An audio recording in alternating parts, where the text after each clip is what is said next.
a challenge from the Firefighters. He's out! He's out!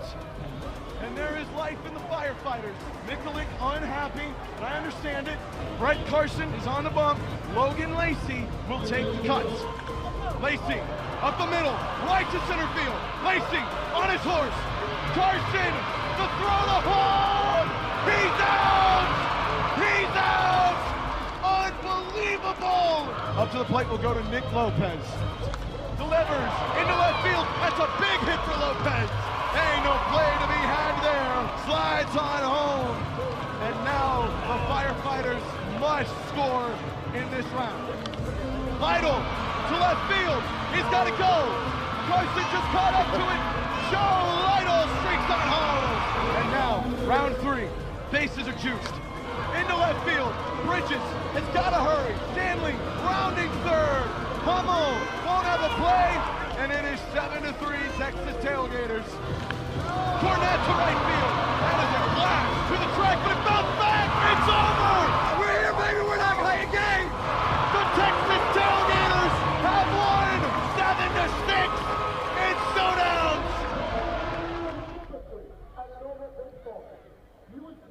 On the heels of one of the most intense games we've seen either the Firefighters or the Texas Tailgaters play, we welcome you back here to Salem Memorial Ballpark in the Commonwealth of Virginia for Game 2 of the stop here in the 5-4-0. With the fair in the background, the show here in the ballpark never ends with Banana Ball as we try to see if the boys in the black and the orange can earn a second split here on this headlining tour, or if the Tailgaters can earn themselves a sweep. Welcome back here to Salem, Virginia, everybody. I'm your fireside chatter, Zach Staten. I'm not even sure if I could put into words how awesome last night's game was. From a 2-2 tie going into showdowns, we saw just about everything you could see in our extra periods. We saw plays at the plate, controversial plays at the plate. We saw inside the park grand slams, and ultimately we saw the Texas Tailgaters pull out a 7-6 win. The offense that is tremendous for Joe Mikulik's group just continuing to shine as the pressure turned up. But the Firefighters showed they have a lot of moxie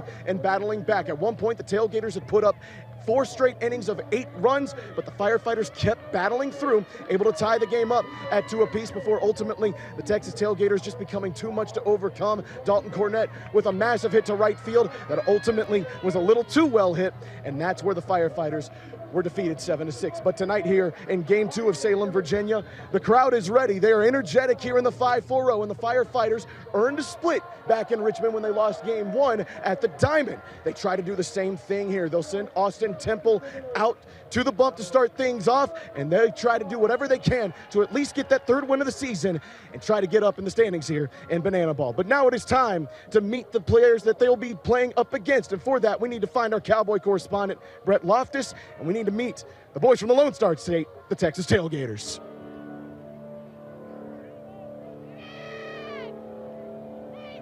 Well, the revenue man wanted granddaddy bad. He headed up the hollow with everything he had. And for my time, well, I've been told you never come back from Copperhead Road. They are rough.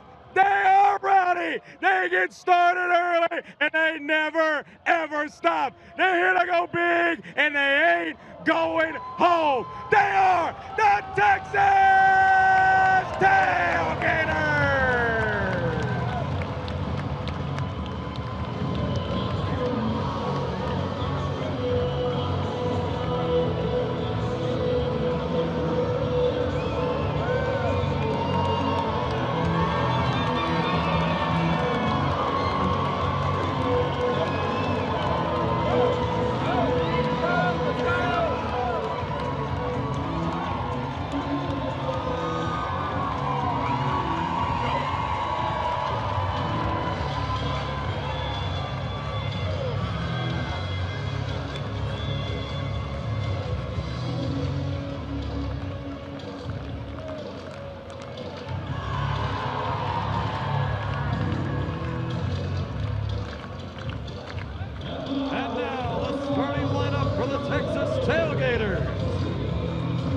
Leading off, the center fielder, number 2, Zach Watson.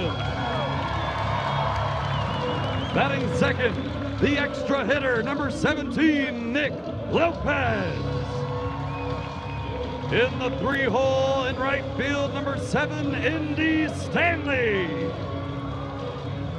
The cleanup hitter at third base, number 26, the quad father, Taj Porter. In the 5-hole, the designated hitter, number 11, Mac Danford. Batting 6th, playing first base, number 10, Brett Carson. In the 7th slot in left field, number 3, Jason Arntz. In the 8th hole, behind the plate, number 85, Taylor Justice. Batting 9th, at second base, number 1, Jonathan Sunshine Looters. And batting 10th, the shortstop, number 5, Jordan Hussein. On the mound for the Tailgaters, number 28, Colin Stone. The Tailgaters are coached by Joe Mikulik, Penny, and Andrew, no relation to Steve Bartman.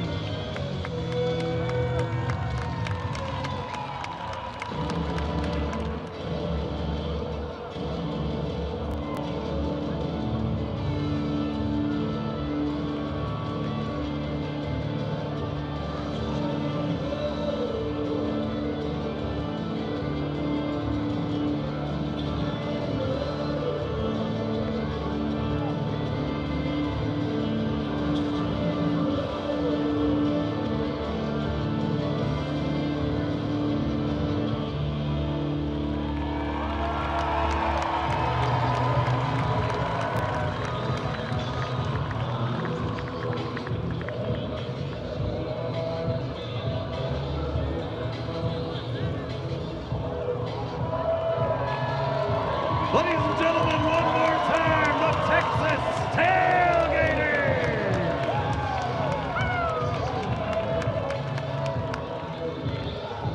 Okay, Salem, Virginia, we're having a lot of fun, but now it's time to make the call. So I'm gonna need every one of you to please stand up, get on your feet, and make some noise so that we can make the call. And here to help us make the call today is 4 9/10-year-old Lennox. Give it up for Lennox.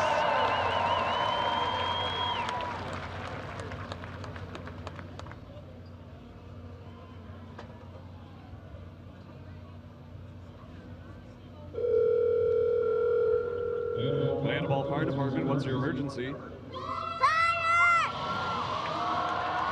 They're here to serve, protect, and kick some ass! Here are your firefighters!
toughest of the tough and the baddest of the bad. He's tonight's hero hitter. Give it up for 6-year-old Grayson!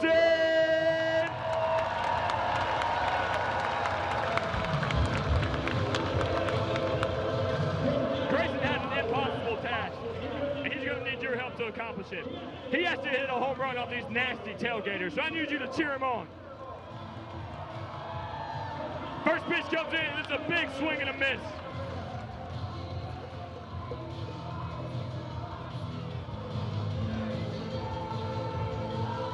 Pitch number 2 on the way. He makes connection! A diving play, the ball is knocked loose. Grayson makes his way to first. The ball started to the outfield. Grayson rounds first, headed for second. The tailgaters are in shambles. The ball's going left, right, center. They can't seem to figure it out.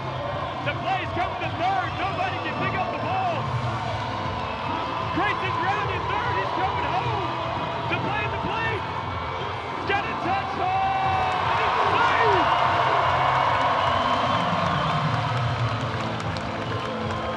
Fans, give it up for tonight's hero hitter, Grayson.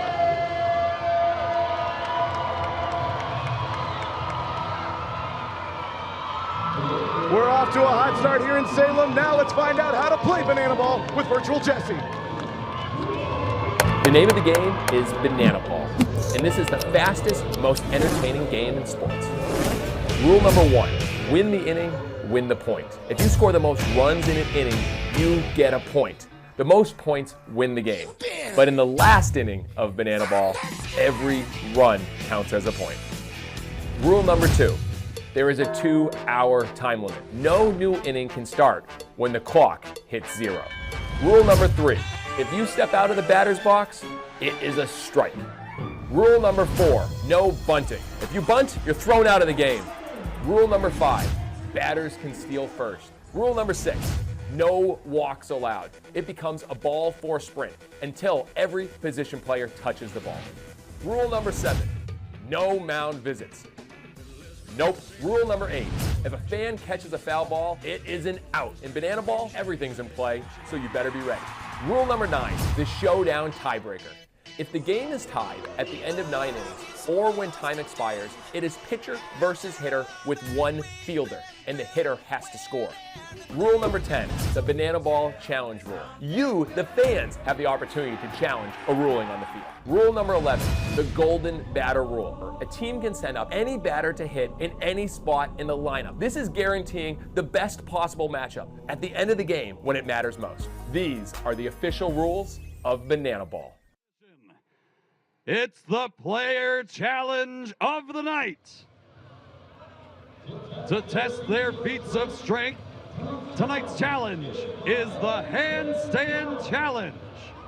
Each player must remain in a handstand position. The last player remaining is the winner. Gentlemen, are you ready? And begin.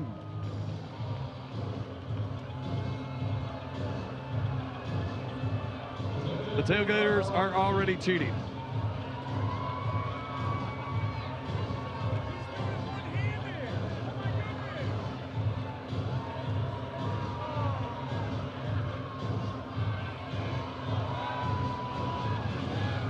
Only a couple players remaining. Who has the strength? Who has it? It's one-on-one.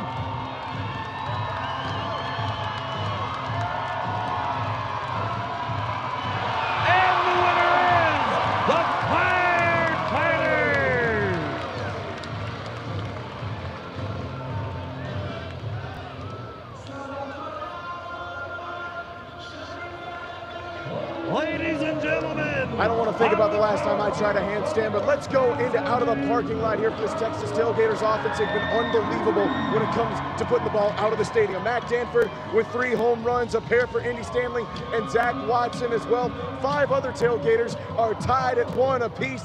This is an excellent offensive bunch, and for more on the latest joining of that club, let's send it over to Brett Loftus. Thank you, Zach. I'm here with a man who joined that club last night, Jason Arndt. First professional in Banana Ball. Yeah, tell me about that. It's a pretty cool feeling to be able to go deep, especially on a field with a fence this tall. It's pretty awesome, and you know, I cherish every moment of it. And it was a very banana ball moment. You had to walk up, you sung, you used those vocal cords, they say they're pretty good, and then you went yah-yah. Tell us about what encompassed that moment and why you love banana ball so much. I get to do my two favorite things in the world at the same time. That at bat was exactly both. I mean, I got to do both at the same time and got the best reward out of it. And then, Jay, again, when you look at everything this year for you, being able to sing out front, come in here, and represent the state of Texas, but the tailgate, your favorite tailgate you ever been to? Ooh. I don't know if I can do that, but, you know, some college football games get pretty fun, I'll tell you that. Well, let's get back to the banana ball side of things. The Firefighters got a guy that's going to try to shut down our home run hitters tonight, Zach Staten. Interview one. Thank you very much, Brett Loftus. I'm here with Javon Ray. All right, first of all, Javon, you just heard me talk about this is a fiery Texas Tailgaters offense. How do you go about trying to slow them down as a pitching staff? They're a great squad overall, but as a pitching staff, we just got to go in there, get ahead, throwing strikes. Bats, we're just going to hit, and it's going to be a great game. Make sure y'all tune in. How amped are you guys tonight? Obviously, losing last one, it's such a tight game. How amped are you guys to try to earn the split tonight with these boys? Man, we've been ready. We've been talking about it all in the group chat. We're ready for today.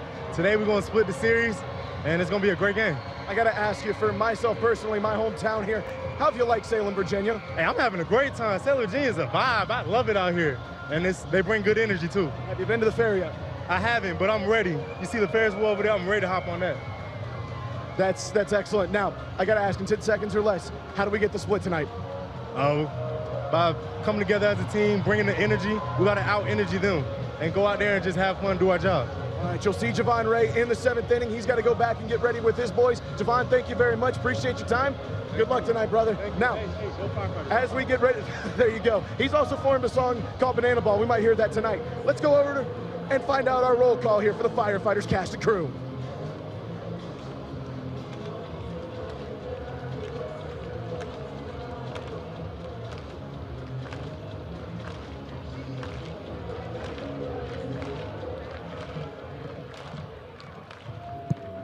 Now, it's time to meet the cast of your firefighters. So let's get those hands going together above our heads. Here we go.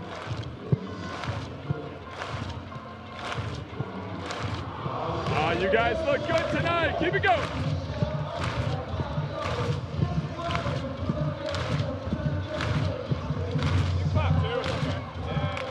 First, they'll be rocking all night long.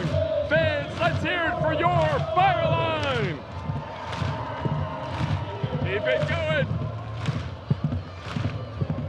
They'll be flexing and posing all night long. There's only one of them in the world. Fans, let's hear it for the Calendar Crew. Keep those hands going for the mascot of your firefighters and nature's firefighter, Bo the Beaver!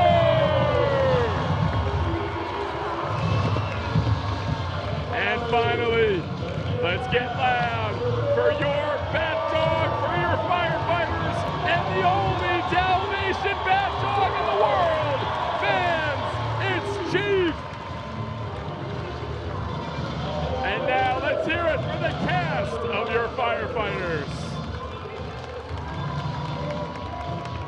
Now, the cast is ready. The players are ready. It's now time for you, the fans, to get ready. So I need everyone on your feet. All 6,000 strong here in Salem on your feet. Because it is now time for the fan warm-up. So please welcome to the field 6-year-old Nora.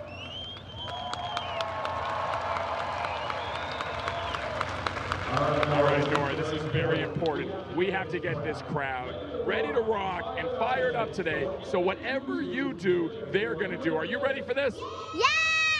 Yes, you are, Nora. All right, Nora, let's bring it. Here we go.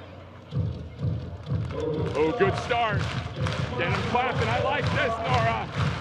Keep it going. Oh, she's got a bounce to her step. I like it.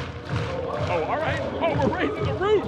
How do you even know that? All right, we're keeping it going. I like it, Nora. Oh, running in place. Great for us firefighters. Because, yeah, we got to keep moving today. Oh, Oh, look at the running stop. Oh, we're doing squats? What is happening? All right, Nora, well done.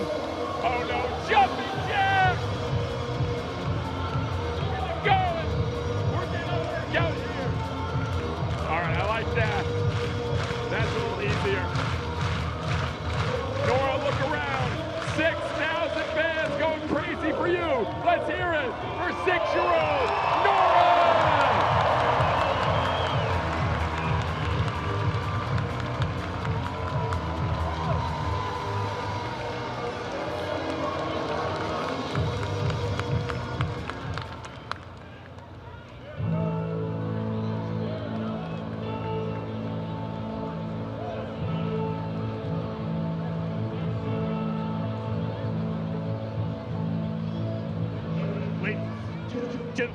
Boys and girls, and firefighter enthusiasts from around the world, you and thousands of your friends here live and millions still watching at home have gathered here today to witness something beyond your wildest imaginations. From Kalamazoo to Timbuktu, from the Isle of Man to Tokyo, Japan, the firefighter maniacs come from across the globe to witness this. This is not baseball. This is the firehouse, where the hottest, hungriest, and most heroic players are forged. This is a game of the fans, by the fans, and for the fans. But this is not your granddad's pastime. This is not just another night at the ballpark. This game is baseball by birth, fruit by name, and an absolute worldwide phenomenon by the grace of God. This is the time for all 6,000 fans in Salem, Virginia, to get on your feet and give me your voices.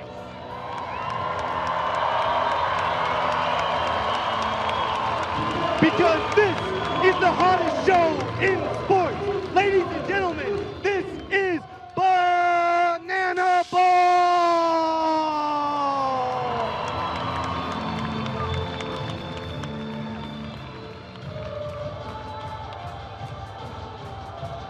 And now the starting lineup for your firefighters. Leading off, ranging left field, number 19, South Trimble. Batting second, number 3, Dalton Cornett. In the 3-hole, manning the hot corner, number 11, Logan Showtime Lacey. The cleanup hitter, number 911, Joe Lytle. In the 5-hole, number 24, Dakota D. McFadden.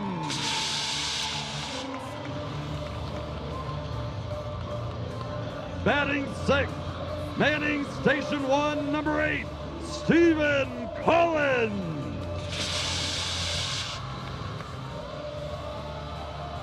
In the 7th slot, number 7, Mason Maxwell. In the 8th hole, the hot shot at shortstop, number 10, Caden Peanut Green. Batting ninth, number 9, Noah Bridges. And the decky, number 2, Isaac Parra. Tonight's starting pitcher, number 6, Austin Temple. The firefighters are led by Battalion Chief Val Perez, Captain Corey Pye, and Lieutenant Drew Iniesta.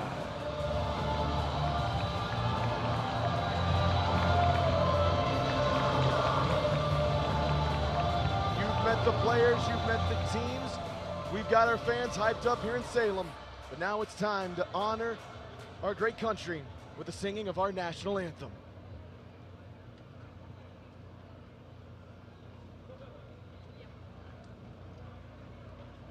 Ladies and gentlemen, at this time we ask all those who are able to please rise, uncover your heads, and turn towards the flag with your right hand over your heart for tonight's rendition of the Star-Spangled Banner.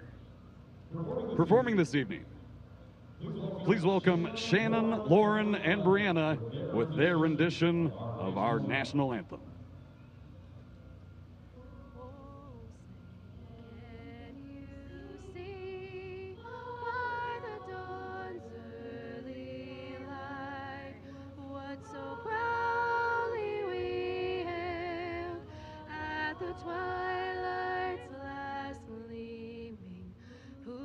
Stripes and bright stars through the perilous fight, o'er the ramparts we watched were so gallantly streaming, and the rockets' red glare, the bombs bursting in air, gave proof through the night that our flag was still there. Oh, say does that star-spangled banner yet wave o'er the land of the free and the home of the brave? Thank you very much, Shannon, Lauren, and Brianna.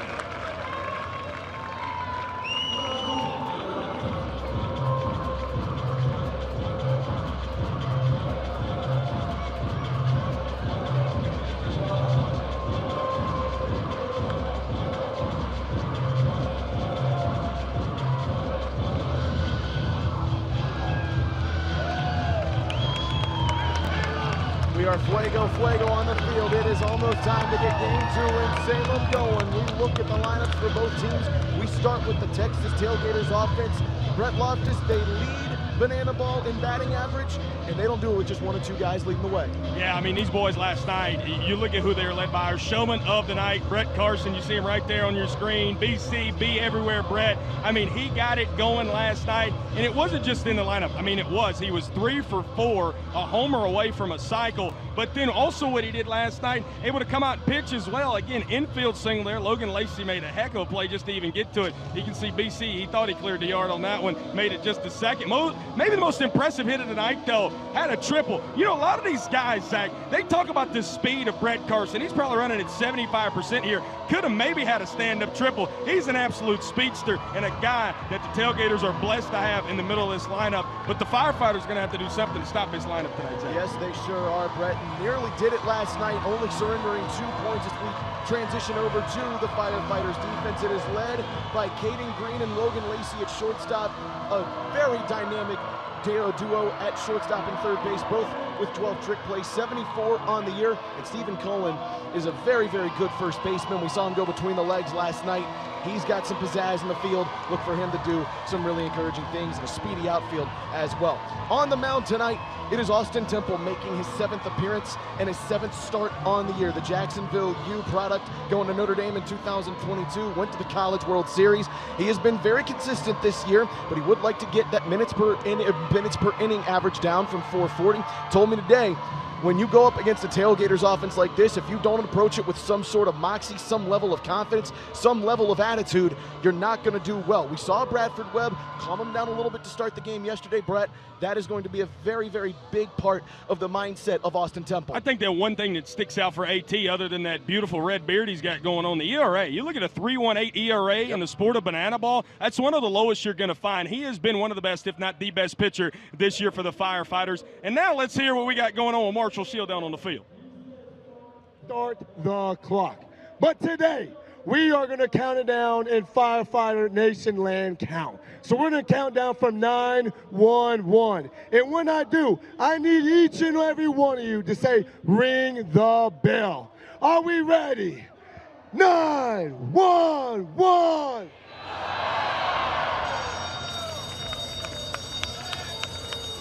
Thank you very much, Marshall Schill. We are Leading off for the Tailgaters, number 2, in the Zach. Roanoke Valley. First up is Zach Watson, the LSU product. Looks the first pitch a little bit high, and Brett, we talk about a guy. We'd say this just about every hitter in the Texas Tailgater lineup, but Zach Watson, as consistent as they come in banana ball, as he gets out of ball too. Yeah, Waddy, man, I mean, they put him at the top of the order here. He deserves it. 2 for 4 again last night with a double, and he's got the curls of going at the top of that lineup. He skies this one into center field.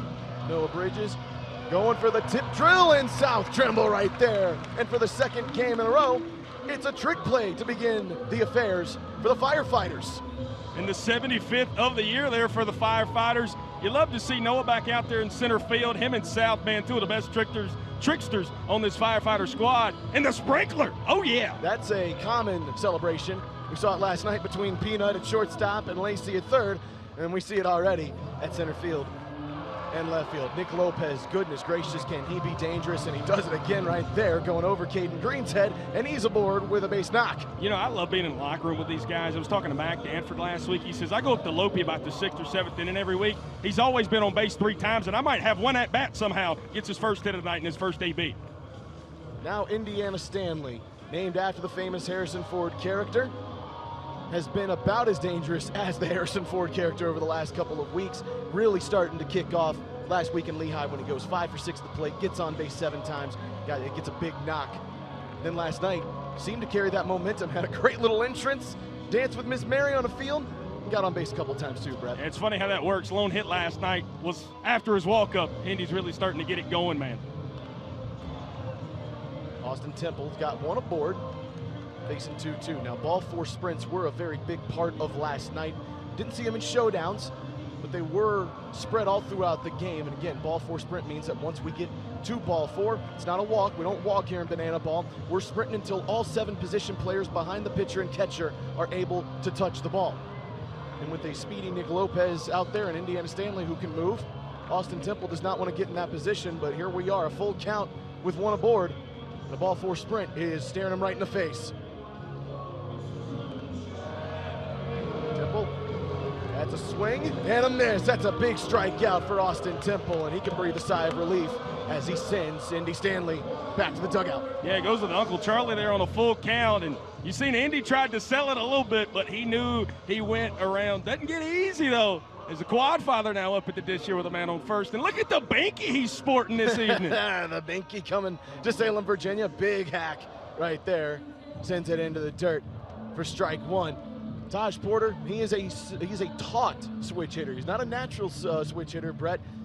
Godfather, great Eddie Murray, and he's tremendous when it comes to switch hitting because the legend taught him how to do so. Yeah, you know, TP, he was talking to me a couple weeks ago, said he's playing MLB The Show and was swinging it with Eddie, and he had to call his Godfather and ask him why he had his front foot pointed at the pitcher's mound. He said, Unc, I can't do that. I'm not going to be able to do that. I'm going to just go with my regular stance, and that's what we're going to roll with. I think the legs might be a little too big to try to turn the foot that far out. He's facing a 1-2, and he gets plunked right on the shoulder. Austin Temple puts a second aboard, and Hobby Horse. Ride that thing, TP. Oh, what's he going to do? Oh, the quad father with some hops going down to first. And then a little bat toss as well. Okay, TP. If there's one thing Taj Porter does not lack, it's confidence and the ability to show that confidence, Brett Loftus, as he jumps on over to first base, and that's 2 aboard now for Mac Danford. We talked about it in the pregame. 3 home runs, 17 RBIs for the Mac man. This is a big opportunity for him. Yeah, Mac, as his mother calls him, Joe Bob. You know, a guy who's an RBI machine.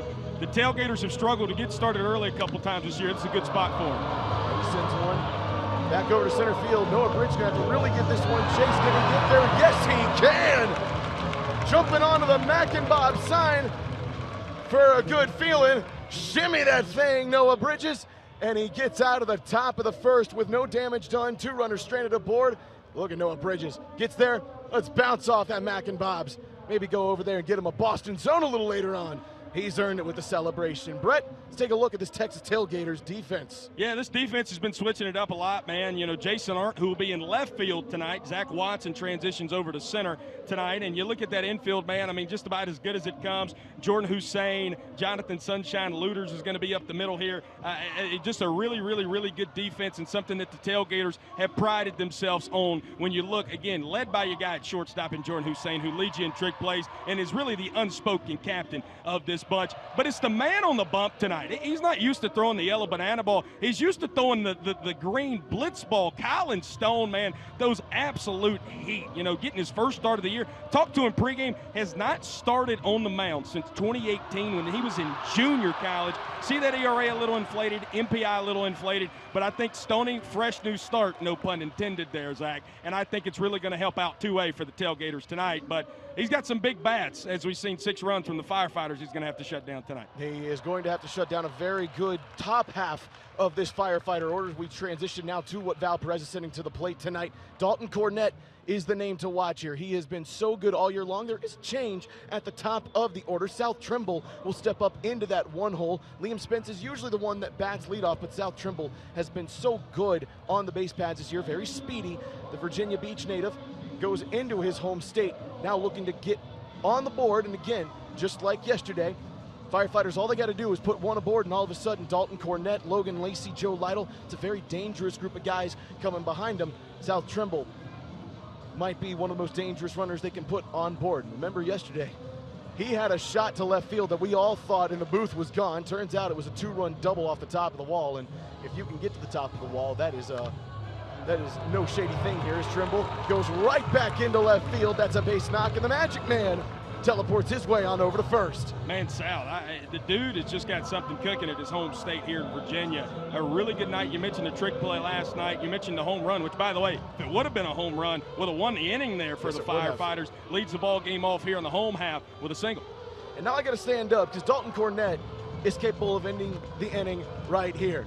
333 average leads the way for the Firefighters, and a trio of home runs over his last 4 weekends. He has been excellent since we have gone to Grand Rapids. That one is going right to second base. There's one to second. Hussein over to first, and that is a double play. That's as pretty as they come right there. Sunshine to J5 right up the middle. You know, Sunshine loves to go between the legs right there. Quick transfer with your runners you had going. Look at that cowboy hat. Snag it, BC. Good stretch over at first. And a twin killing here in the home half of the first. You talk about be everywhere. Brett Carson saw him at first base, saw him on the mound. We might see him on the mound a little bit later tonight. You never know. The Logan Lacey now steps up to the plate, swings, and that is a small dribbler, but it is foul. Yeah, dangerous guy. He can hit him a lot farther than that if he has to, Zach. Yes, he can. We saw him last night in showdowns. I know he wants to make up for his appearance. He's caught out at home. He got in his hot horse, but just couldn't quite get the job done in showdowns. If he had, would have won the game for the Firefighters, and he swings and misses there. And he's down 2 strikes to 1. Quick inning of work here for Colin Stone. That is a fast first inning. He gets on his hobby horse, and just like that, side is retired. 1 down. That is the 100th sub-2 inning, by the way. Colin Stone putting his name in the record books already. That is a tremendous play here for the first-time starter on the year. Colin Stone gets the job done. Now, folks, tonight we are coming to you with a plea here in my hometown of the fire alarm. We've done this 5 times. It hasn't hit yet. I am pleading. I'm begging my hometown. I need this to go tonight. Again, fire alarm is very simple. We're going to predict something happens here in the bottom of the first inning.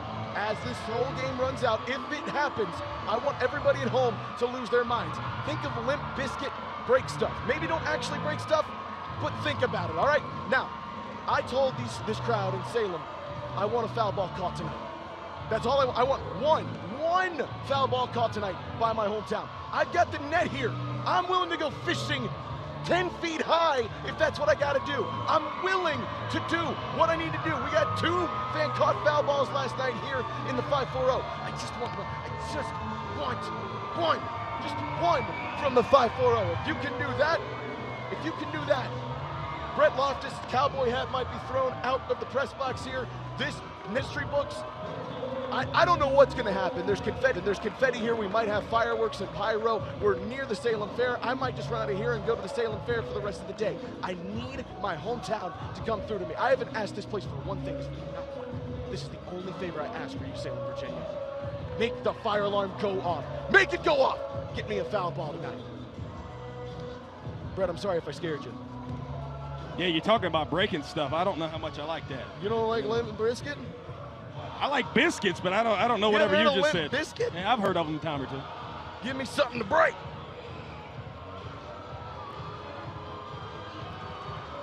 Brett Carson's up to bat. Oh my goodness. Do we have it? Oh, he's out. He did it.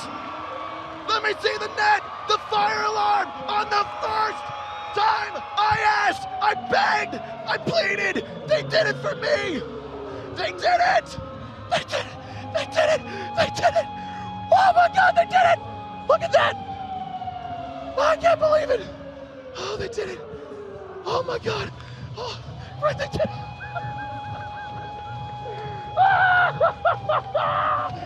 Yeah! Oh my gosh! Salem, Virginia, this is why we're the greatest high school football town in all of Virginia. This is why we put 8,000 people in that stadium across the parking lot for high school football games. Yeah! Brett, who's up the bat? I think it's Taylor Justice. You know, back-to-back real quick outs. The fan called out, and then a strikeout there of Jason Hart. And Austin Temple's working rather quickly, and you might suffocated me there on the fire alarm for good reason, though. First one we've had hit this year, brother. I need to catch my breath for a moment. Okay, I think I'm back. Taylor Justice has really started to come on strong here over the last couple of weeks. 308 average has been an excellent addition to a lineup that's very, very powerful. If you can't tell, folks, my voice is going because I'm so proud of my men. I really am. We got the best scenes here. As that one goes foul, nobody can catch that one down. I'm just, Brett, that's the first time you and I've hugged.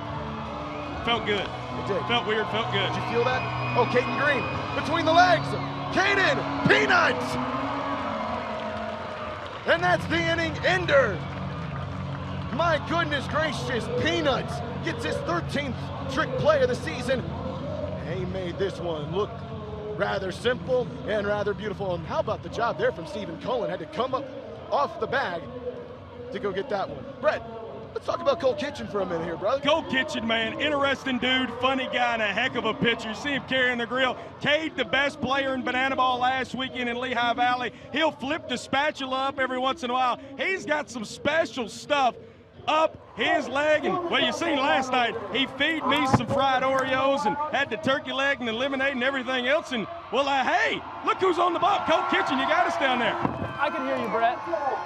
Man, you look good. You went no orange mustache today, red and blue. How you feeling down there warming up? Oh, not good, apparently.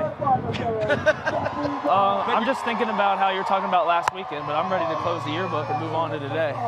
Let's talk about them fried Oreos last night. I want you to finish the book on that turkey leg and them fried Oreos. I know you ate the rest of the turkey leg off the bone, off camera last night. I kept carrying it around. It was a good turkey leg. I said it on the broadcast, I think. Disneyland who when it comes to turkey legs. And what do you think? What did you think of the fair? Did you get to go over there at all today? Didn't get the chance. You know, we got long days here at the ballpark. I love Queen. We're all singing Queen out here. Go ahead and sing it for us, Cole. Give us a number. It doesn't even matter. I think I messed up the words. No, you got it perfectly right. It's Bohemian Rhapsody, brother. I love that song. I'm more of a fat bottom girls guy, though. Fat Bottom Girls is a very good song. Bicycle Race, trying to transition out of Fat Bottom Girls. That Bicycle Race is good. I also like good old-fashioned Lover Boy if you need something. And what about We Are the Champions? Yeah, played out. Wow! You got to win for it to, like, I wouldn't listen to it casually. Now while you're just sitting around? All right, Cole Kitchen goes up to face Joe Lytle. Cole, what's your approach against a mullet like this? Listen to Taylor. Golly. If I do that, I'm never doing this again. Oh, Kitch. There we go. Why is he leaning back? There. Stop showing up the umpire. It's not going to help you. Yeah. I like What we going with here, Kitch? whatever Taylor says. He's my daddy. Ooh, knuckleball. You see that? Old Knuckles, Fisher Polydorov. Who's that? I think you got to go back to that. That's my granddaddy. Polydorov's your granddaddy? Something like that. Have you met his horse? Met his what? His horse? Nope. Oh, sorry. We'd like to show you the competition side here, Banana Ball. Golly. That's a ball four sprint. Joe Lytle heads on down to first. There we go. That's all right. Double plays are more fun.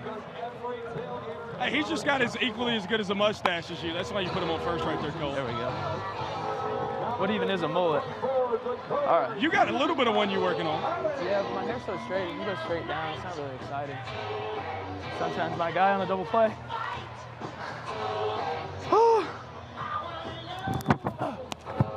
Big zone. Just throw it down there, you know. Got a big boy. Dakota McFadden now up to the plate. He's got some pop to him. He's a veteran here, Cole. Do you ever surprise a guy who's got this much experience in Banana Ball? I mean, everybody that works here for that long, you just know they're a good dude. Well, speaking of which, Cole, you was a CPL Banana. You know most of these guys. You've been a vet around here. What made you want to come back and play for the Tailgaters? I wanted a job that was fun. That's a great play by Taj Porter. Thank you, Daddy. That's a good job by him not to try for the double play at second, but just going over to first, gets D-Mac out as Joe Lytle slides on into second. Good luck getting a ground ball past that guy. That's a big body with quads. Do you aspire to have quads like that, or can you even get to that level? I don't think it's possible. I heard that guy used to bench like 600. I'm a wee lad. I'd be interested in knowing squats. Nice and Stephen easy. Cullen to center field. I heard Cole Kitchen say do a flip. Coward. And Joe Lytle is held up at second base. I trust my boy Waddy out there. He could have done it. Watson did have the backflip catch last night. I heard a fan say he wants a backflip catch from somebody. Hey, this guy, everybody talks about this guy like he's some hot shot wrestler. I'll take him down. Go ahead and challenge him there, Cole. Hole number one. This is Mason Maxwell. He does have the character of a pro wrestler and a tattoo sleeve of a pro wrestler as well. I don't know what does that mean? What is Jordan doing? Do you know? He's pointing at him. I don't know. Get you closer to him. You might as well ask him. Shoot. I think Joe's trying to play a little head games here, and Jordan's trying to play him back.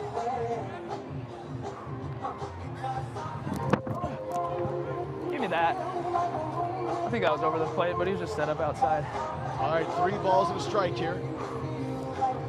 Potentially ball four sprint on the way, and Maxwell, hefty hack. That's a great pitch there, Cole. Why are you talking about ball four sprints? Don't manifest that for me. Maxwell right back up the middle. Lytle will stop at third. They won't send him. Watson gets that one back in quickly, and there are runners on the corners as Cole Kitchen goes back and can still get out of the inning with no damage. Honestly, that was really bad baseball by me. I should have been backing up there, but I just assumed he was going to score early or easy because it was kind of over in the gap. Well, that's a great play from Waddy to get back there and get that ball back in, is it not? That's why he's got drafted and stuff like that. Good player. Yeah, 3rd round pick in 2019 in the Orioles. He's good player. So is Caden Green. There's a steal. Don't strike him out, really. Ron Franklin just goes on over to second. But Peanut faces an 0-2 hole. All right, Cole, they getting loud for you. Give it to me, Daddy. Daddy TJ. Oh, yeah.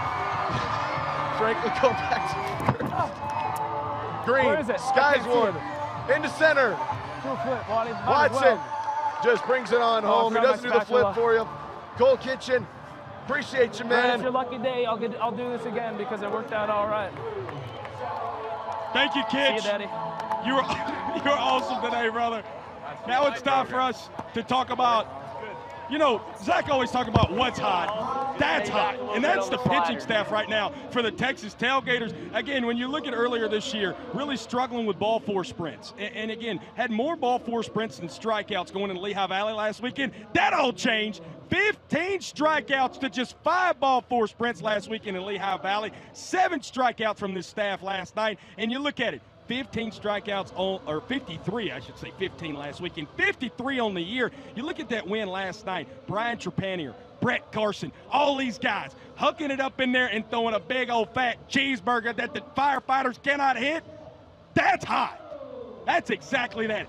Very hot. Sizzling, hotter than hot. And these Texas Tailgaters pitching staff, man, they've been hunking it in there and not giving out as many ball 4 sprints. Zach Staten, what is that? That's hot. Exactly what that is here, ladies and gentlemen. This Texas Tailgaters pitching staff. He's stealing the gimmick of the Firefighters here, folks, but that is hot. Pitching has been very good for the Tailgaters, especially last night once we got into showdowns in the later innings. How about Nolan Daniel coming up? Just his 3rd inning of work here so far in the young season. Like to get that minutes per inning down. He's treading around 7 minutes. Really would like to get a little bit better work there. No. About 9 ERA, so he'd like to get better there. And oh, by the way, look who is up here, Brett. It's your boy, Sunshine Looters on one wheel. I'm so glad. Sunshine this weekend, man. Something if you hadn't joined us or you hadn't watched the Tailgaters broadcast this year, you see the unicycle. The wheel is not blue. What Sunshine does every single weekend, he either puts a white or this weekend a blue piece of paper. You see the signatures there. He gets pregame from some of our fans here. One of the coolest. Now it's become a tradition here for the Texas Tailgaters in Banana Land. And hopefully right here, Sunshine can get his first hit. Last time we saw Sunshine Looters on the Firefighter Tour as Lacey goes through the legs and over to Stephen Cullen for the out. We saw him go up against Matt Wolf in the Ultimate Banana Ball edition of Banana Ball. Ultimately, Looters couldn't get a hit on the trick pitcher, Matt Wolf, and ultimately can't get a hit there, and he's still searching for the first hit on that unicycle. Still searching for the first hit, but also has not struck out yet. And Sunshine has mastered being able to get off that thing. I think the first hit's right around the corner is now the Texas kid in the box in Jordan Hussein. Jordan Hussein, if we talk about him, you talk about his fielding. He sends this one right on over to Isaac Parra. Double trick play right through the legs twice and sends it on over to Stephen Cullen. Isaac Parra, the new dad, is going to give his daughter Nevaeh something to smile about at home. Yeah, you look at all that pink he's got on, like you mentioned, just had a daughter, and Parra, man, as cool as they come out there at second, talking about Jordan Hussein, no different there. A couple of really good tricksters grounding out to the other there for out number 2. This is his first time starting in the lineup since the birth of his daughter, back on game 1 of the DC games, as that is sent hot shot to left field, and that lands foul, and that is barely foul from Watson. Yeah, we talked about it earlier. These Tailgaters, man, how much they've been out in the parking lot. That's the banana balls that have been this year. Zach Watson just missed his 3rd one of the year. Watson has been pulling him to left field all weekend long. Obviously started off yesterday with the trick catch to the Magic Man, South Trimble, but then went right back to him all night long. But Nolan Daniel, this is exactly what the doctor ordered here for the pitcher. He just wants so badly to get something going here. He's had a couple of tough outings, but he could get saved right here. Salem, do you have 2 in you? Oh yeah, you do! Flash that leather off, and he's got a baby in his seat! Oh, the child's crying! Oh my goodness! What a play there from the dad. We send it down to the field with Lexi Callahan with Bananas Foster. 100,000 children and teens in foster care without a permanent home. To raise awareness and support this community, we created Bananas Foster, the official nonprofit of Banana Ball. Our organization is dedicated to celebrating those in the foster care community while educating and inspiring others to get involved. Tonight, we are celebrating the Casey family. Tammy is a school teacher, and when one of her students needed a safe home, Tammy and Eugene became a licensed foster family.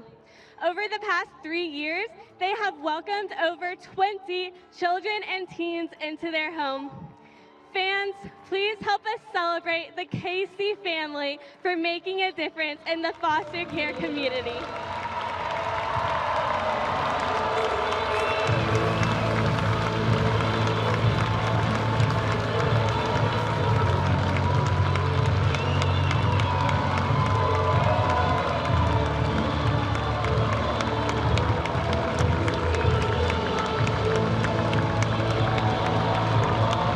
What a beautiful scene here at Salem.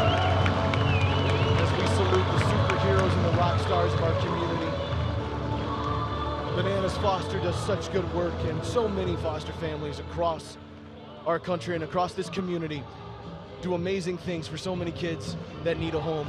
Again, you can text 50155, text Bananas to that number. You can help support Bananas Foster. Shout out to the Casey family, and a shout out to all of our great foster families across the country who continues to do amazing things for children in need across our communities. Now, and fans, the Jesse fan Cole that caught is the with the foul fan who just ball caught the right foul down ball. the road in Roanoke while holding his baby. Let's hear it for Alex. Woo!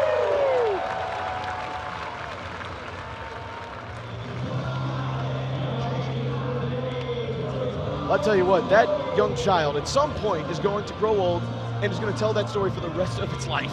That my dad put me in danger for a foul ball, but you know what? That dad right there, now that child knows that's going to be protected no matter where he goes, no matter where she goes. That child's going to be protected. Flash that leather, Dad. Look at the kid, water bottle and headphones. I could use that right now myself. I think we all could use the water bottle, man, but man, that kid, he was 2 minutes ago, he was upset and crying, and look now, he was so happy to be out there in front of everybody as that goes through the gap, and Noah Bridges is aboard with a base knocked by Jordan Hussein. And Bridges has been getting close to kind of figuring it out. He gets it there. Let's go to the firefighter of the night. Escorting him to the plate is our firefighter of the night, Captain Todd Bedwell. Todd has served your community at the Salem Fire Department for 16 years. Fans, please make some noise for our firefighter of the night, Captain Todd Bedwell.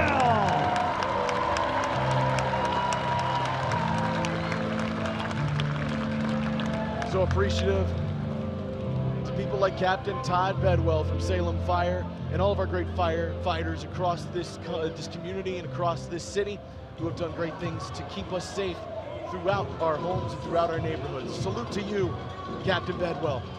As he walks up, Isaac Parra to the plate. Parra is trying to get a slap hit here. He's been trying all year long. There he goes, trying for it, and that gets knocked foul, and he's already in an 0-2 hole. Yeah, now he's going to do what Travis Munyo does for the Tailgaters. Try to go slap hit first two pitches, now returns back to his usual right side of the dish here. That is a difficult mentality to try to break, but Parra's done it before, sends this one into left field. Looks like it's trending foul, and it will get into the bullpen. Parra thus far yet to register a hit on the year. But now he's going back to try to get the slap hit, and he says, I'll just go back over to the right side. Gave it a shot and said, let's go back over. I beg your pardon, by the way. Parra's got 4 hits on this season. Yeah, Cole Kitchen, I think that confused him a little bit. Switched up right out of the windup there. Oh, and he hit him. Oh, he plunked him, and you're right. That might have confused Cole Kitchen. Oh, but look at this. Oh, he's not alone. Look at Ben Dum, Mason Maxwell, Johnny Hummel, No, carrying their fallen teammate to first base. Oh, look at that. He's right back up. That's how we do things here in Fire Country, Brett Loftus. That's how we do it. We help a teammate back up. We make sure that they're good to go. South Trimble is up to bat. Righty out of Cox High School. Got on base. Going to left field, and that is a close play at second base. Ultimately, Noah Bridges gets back in time. Yeah, Noah's been messing around out there on the base paths. A couple of close pickoff attempts there from Kitch. Again, Trimble starting to see more time in the normal lineup. Usually he's been the designated runner for the team, but now starting to get a little bit more at-bats here as we go through his home Commonwealth of Virginia. And you know in 2 weeks when we go down to Norfolk, I'm scared to see what kind of magic tricks he's got. That is a dribbler right to Jordan Hussein. Only play he's got is over to first, and that's one away, but runners move up to second and third. And now it's a tough spot, man, but these Tailgaters pitchers, they've been really, really good when their backs have been up against the wall this year. Again, Jordan Hussein, no trick play there, but a really, really nice play. You can see, didn't really quite get it on the transfer, still got it over the first to Brett Carson, perhaps the most dangerous hitter in the lineup. 5 infielders in here for the Texas Tailgaters. That one gets away from Justice, but no harm, no foul. That goes into the dirt. They did this yesterday to Dalton Cornett as well. But ultimately, Logan Lacey was able to beat it with a ball 4 sprint of his own as Liam Spence scored the first point of the game. Cornett, that might be trouble. No, it's not. That's going to be right behind first, and Brett Carson is there to record the second out, and that is a massive out for Cole Kitchen. 2 away, the Firefighters now. It is do or die as Logan Lacey comes up to the plate. What's BC doing down there after he caught that pop up? Again, really big play, Jordan Hussein getting that out, and then Brett Carson again able to get out number 2, Sunshine backing him up. Defense returns to regular here. Again, back to 3 outfielders and 4 infielders here. Again, it doesn't get much easier here in Logan Lacey. No, it does not. Logan Lacey has power, has ability, but he's got to have a hit right here in him. And he sends one screaming to the left field side, but that is foul, as our umpire does a dance of maybe a sigh of relief as he got away from that one. Yeah, I think he was trying to protect the family goods more than anything else down there. Kitchen delivers. Lacey, that was patient. That might have been a real tough one to lay off of for the righty out of FSU. Lacey turns on this one. That is skied up, and that might be what Kitchen needed. Justice catches it, and 2 runners will stay on 3rd and 2nd. The side retired, and we go to the 4th inning, flying with no points. TJ and Cole Kitchen having a heck of a lot of fun. Let's go down to Garrett. Someone's pieing someone's dad. Is 4-year-old Lincoln, and he's going to get the opportunity to win some of this merch, but he's got a difficult decision to make because he can either choose to take the merchandise or he can choose to pie his dad. All right, Lincoln, come on over here, bud. First decision. Do you want this Tailgater baseball, or do you want to pie your dad? Pie my dad! That was clear. I forgot to mention, Salem, these aren't any regular old pies, but these are grade A, fresh from the farm, cow pies. All right, Lincoln, I don't want to get anywhere near that thing. It's going to smell. Pie him. Oh, all right. Well, ew, gross, sorry. All right, Dad, we'll see if we can help you out. Lincoln, come here. Do you want this Texas Tailgater bat, or do you want to pie your dad? Pie my dad! He's going to pie his daddy. Bring me that pie. Again, I don't want it. You get him right in the face, Lincoln. Oh! That cannot be sanitary. Let's get rid of that thing. Gross. All right. This is the sweetest deal I'm going to offer you, Lincoln. Right here. Do you want this brand new Texas Tailgater t-shirt, or do you want to pie your dad? Pie my dad! He's going to pie his dad! One last time, Lincoln, for all the marbles. Pie him. Oh! You know what, Lincoln, since you did so good pieing your daddy, I'm going to give you all the merchandise anyways.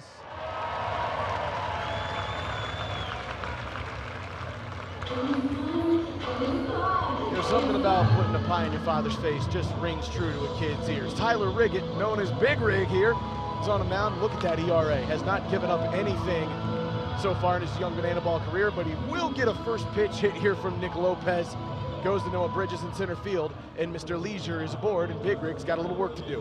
Lopey, ain't it fun, brother? Another multi-hit ball game for perhaps the best, if not one of the best, hitters in banana ball since the Tailgaters made their debut on May 24th. OBP after that last hit just hit over the 500 clip on the year. Is that good? That seems good, Brett. OBP of over 500, yeah, I think we take that one. Big Rig, this is the first time he is slated to go 2 innings here in banana ball so far this year. He's working with an ankle injury as that one goes foul. But boy, when he's gotten in, Riggett has been stellar, he's been smooth, and he's gotten out of some pretty tough jams, especially in Richmond and in Boston. Got out of some tough spots, able to give the Firefighters something. Skied to right field, Mason Maxwell tracking it, barehanded catch, he bobbled it, and still brought it on home. Mason Maxwell, look at that sigh of relief, a little smile there. Breaks the sprinkler out. Oh boy, oh, that was trouble, but somehow just able to bring that one home. Hello, Tosh Porter.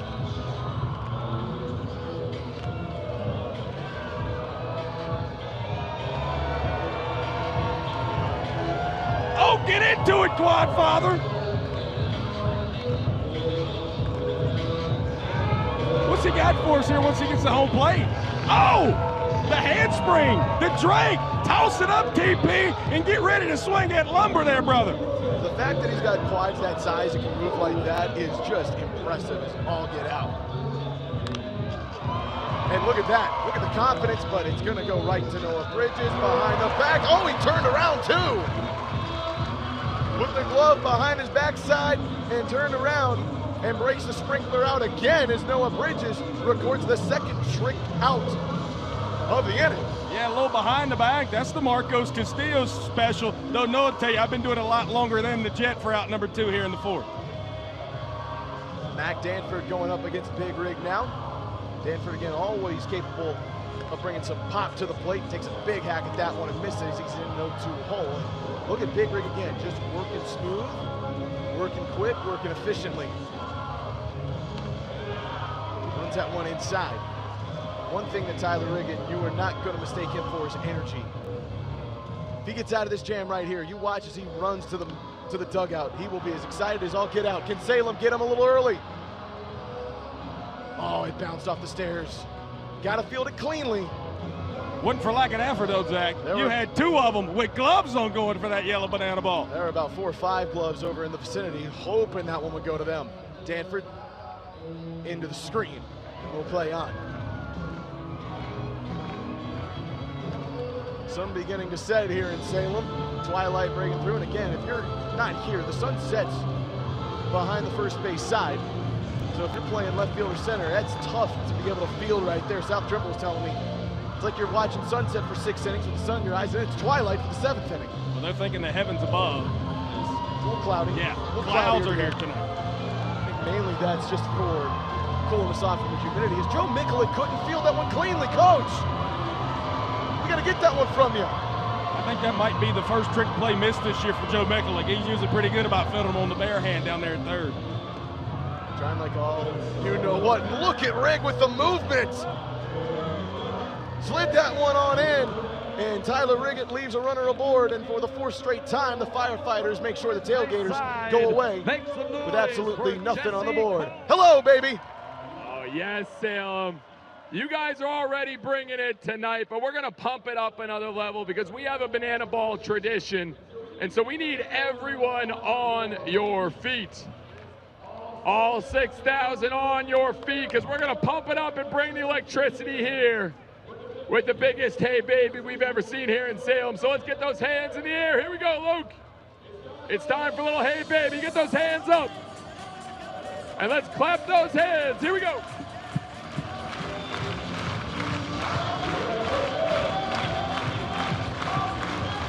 Now let's get those arms waving. Here we go.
Well done on Hey Baby.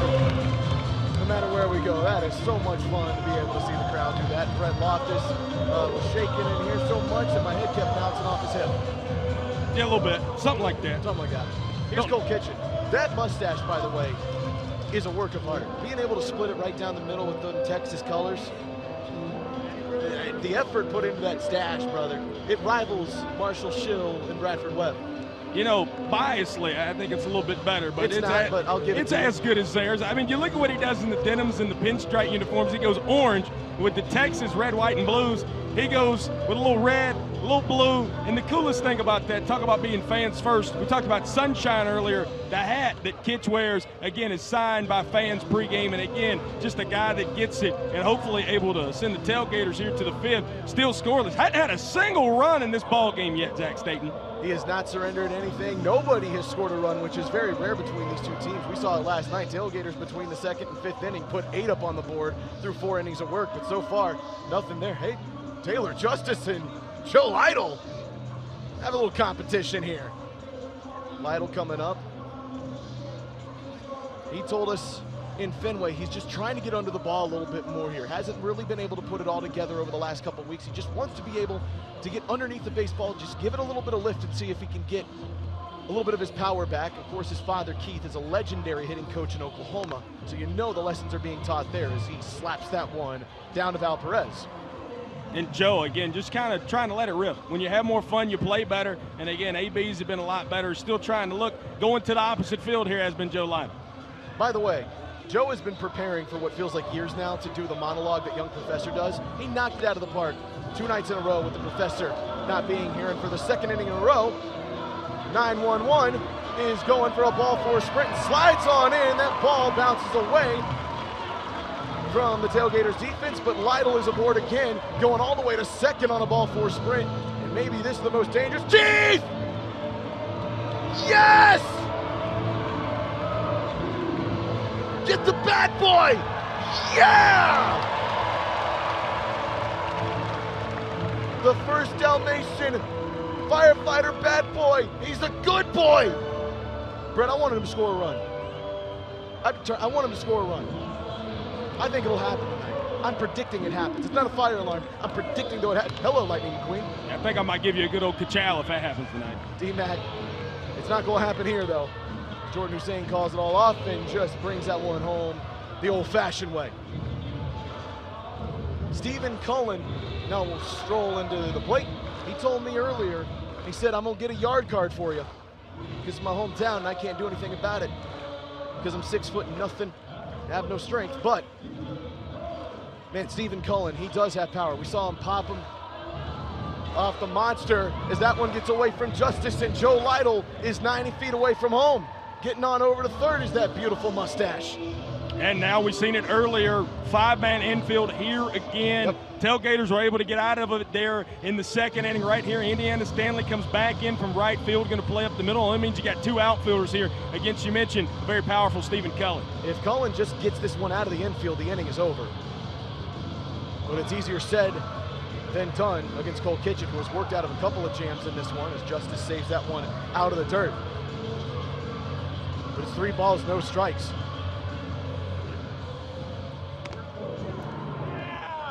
And that is a ball 4 sprint. Joe Lytle can just stroll on home, slides on in, and Stephen Cullen has himself a ball 4 sprint with an RBI attached to it. And look at this, we're getting all pumped. Okay, hold on a minute, guys. Like I'm excited, don't get me wrong, I'm excited. But the floor's getting all wet.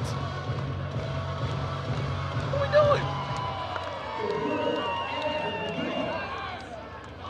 You tell him, Noah Bridges. But you know what? We can celebrate when we get the first point on the board. Firefighters up 1-0, and that gives us reason to party, just like it gives us reason to party when we go to Cozumel, Mexico with Banana Land at Sea. Folks, Brett Loftus and I weren't here last year. We were all spread across the country. We couldn't be on Banana Land at Sea. But Brett, we're about to cruise on away to Cozumel, Mexico. We're leaving from Tampa, Florida, February 9th. And folks, we got 60 cabins left. What a better way to spend Valentine's Eve than by looking at the mustaches of some of the greatest banana ball players you've seen, the likes of Bradford Webb, Marshall Schill, Cole Kitchen, even Joe Mikulik might be aboard. Might even take his shirt off for you, folks. If that ain't gonna tell you what Banana Land at Sea is all about, I don't know what will. Again, 60 cabins remaining. Get them while you still can. We sail out of Tampa, Florida, February 9th. to the 13th when we land in Cozumel, Mexico. We'd love to see you there. We'd love to get you on the water and show you what Banana Ball is all about when we get you away from the ball field. The fire line is going nuts right now in the infield. Oh, look at that. Rhythm on the drums and off them. That's what Brad Loftus was doing over here a little bit ago when we were saying, hey, baby. See, He's trying to get into it. That's all I'm trying to do. He was getting into it, and he was awesome at it. I don't know I'm what's giving both y'all props. Y'all were awesome. I can't dance like that to save my life. I mean, you just got to shake what your mama gave you, bang on the drum a little bit, Bang on the drum all doing day, it right behind Big Rig there as he's getting ready to throw his second in there. And now, with the first lead of the night, 1-0. Remember last night, the Tailgaters immediately put the pressure right back on the Firefighters after the first inning. Val Perez's group took the 1-0 lead.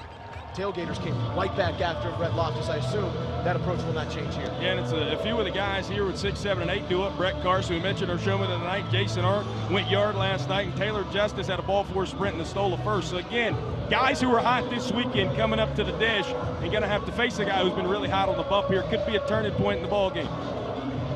Big time inning here for Big Rig and a big time at bat for Brett Carson. BC, we've seen him make a play at first, now trying to make a play at the plate again. If you didn't see us last night, he was unbelievable. 3 of 4, nearly hit for the cycle, nearly hit for the banana ball cycle with a fan out, but I'm not going to mention that. He was tremendous in showdowns, tremendous on the bump in the later stage of that game as Joe Nicollet gives Matt Wolf a big old hug.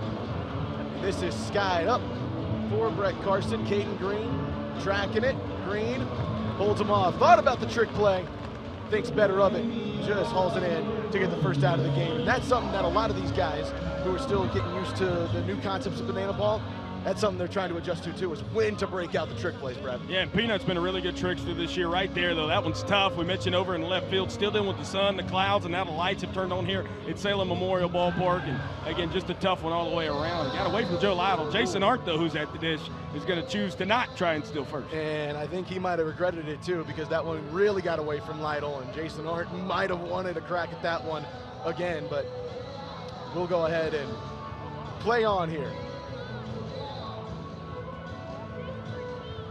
Tell you what, Big Rig has been excellent. Again, we talk about it throughout his banana ball career, but he's been so good too at just embracing everything that banana ball is about. See his popular vlogs that he films everywhere, and folks, I do mean he films everywhere. I've been in a few of his shots this weekend. Tell you what, that guy will put out a camera on you, like you said, anywhere. But you love it. I mean, he's a guy that just gets it here. Joined the Firefighters in late May. Missed all the prime season and now comes in and has been arguably a top 3 pitcher in this staff. I mean, he is a guy here in Banana Land who just gets it. It's been really, really good. Right there, though, issues out a ball 4 sprint to Jason Arndt. It's a rare one for him, but Jason Arndt is aboard with one away. Again, that's the important part here for the Tailgaters. They want to get runners on. They put pressure on you. Last night we saw it, especially in the 4th inning, where it really got away from the Firefighters when they gave them a 2 spot and then a 4 spot in back-to-back frames. Taylor Justice now can really put the pressure on the newest Firefighter. With an opportunity here, swings at the first pitch he sees and fouls it over to our camera guy who just gets out of the way. Good job down there on third base. Man, Taylor, he's one of those guys. Hardly nobody works harder than him in the cage. And you're really starting to see it come to fruition. Getting steady and steady more ABs. Hits this one straight up to left center. Noah Bridges. Tip drill. Over to South Trimble behind the back. That's twofer. And the second out is a magical one. As Noah Bridges, they were a little far apart. I wasn't sure they were going to make it. But Bridges trusts South Trimble. And look at the Cox High School product teleport his way on screen and go behind the back. Man, Noah Bridges has been all over this game. Caden Green through the legs, that's a trick play, and that's how the side is retired. The flair for the magic going there for the Firefighters as a pair of trick plays, a double trick play to get the second out of the game. Gets them on out of the inning. That's a great job here from Val Perez's group. We got to get down to the field now to see some red, white, and blue balls.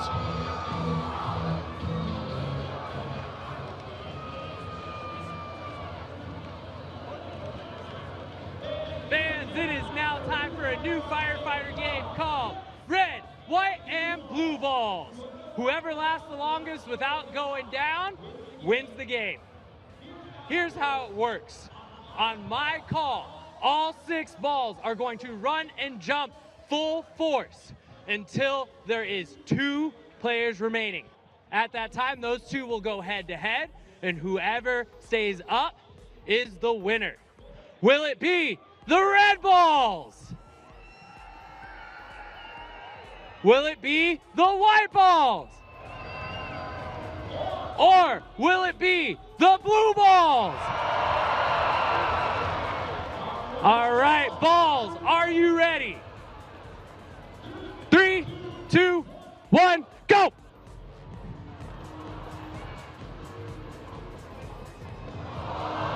All right, reset, reset, reset, reset.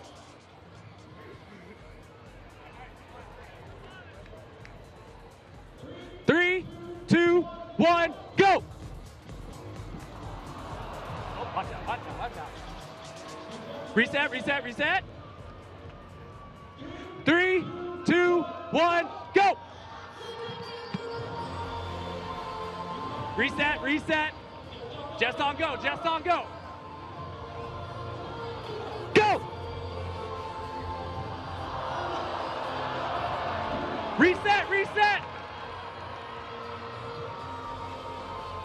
3, 2, 1, go! Reset, reset, quick, quick, quick. Go!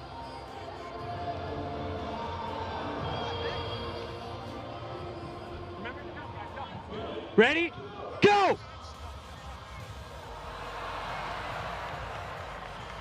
And your winners, the Red Bulls!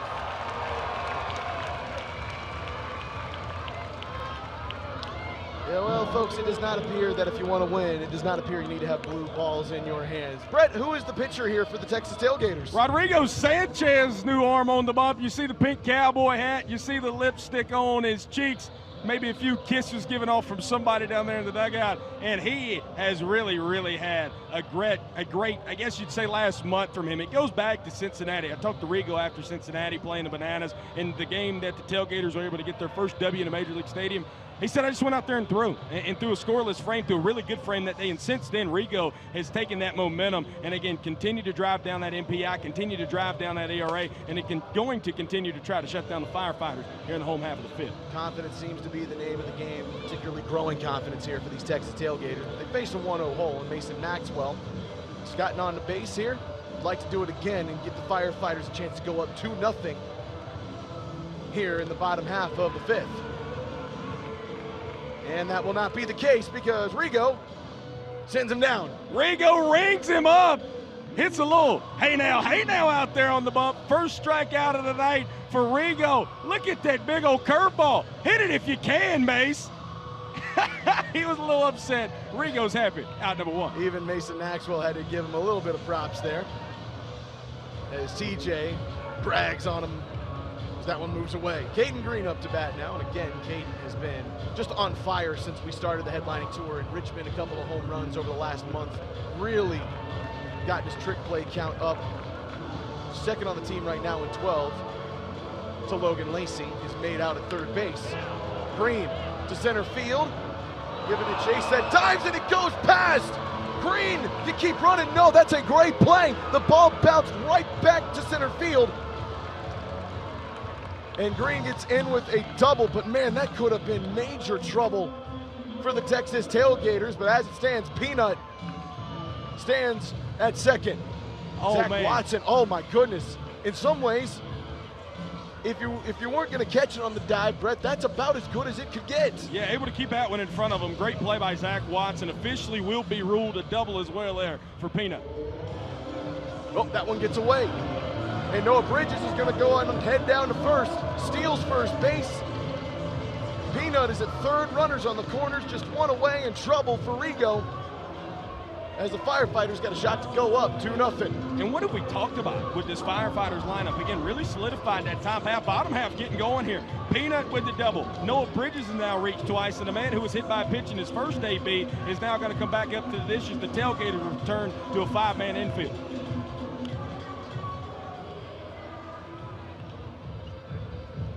This is a big opportunity for Isaac Parra. He's staying on the right side. They chopped at that one. Carson, oh, he keeps it away. Sunshine Looters was coming on over, but at the last second, Brett Carson says, no, I got this one, and he sure does. And that looks at the team chemistry. If you follow along with the Texas Tailgaters this year, sometimes you had a couple errant balls fall in. These guys have worked hard on communicating with each other better. You've seen that right there in BC, able to make out number 2, but you flip over the lineup card to South Trimble.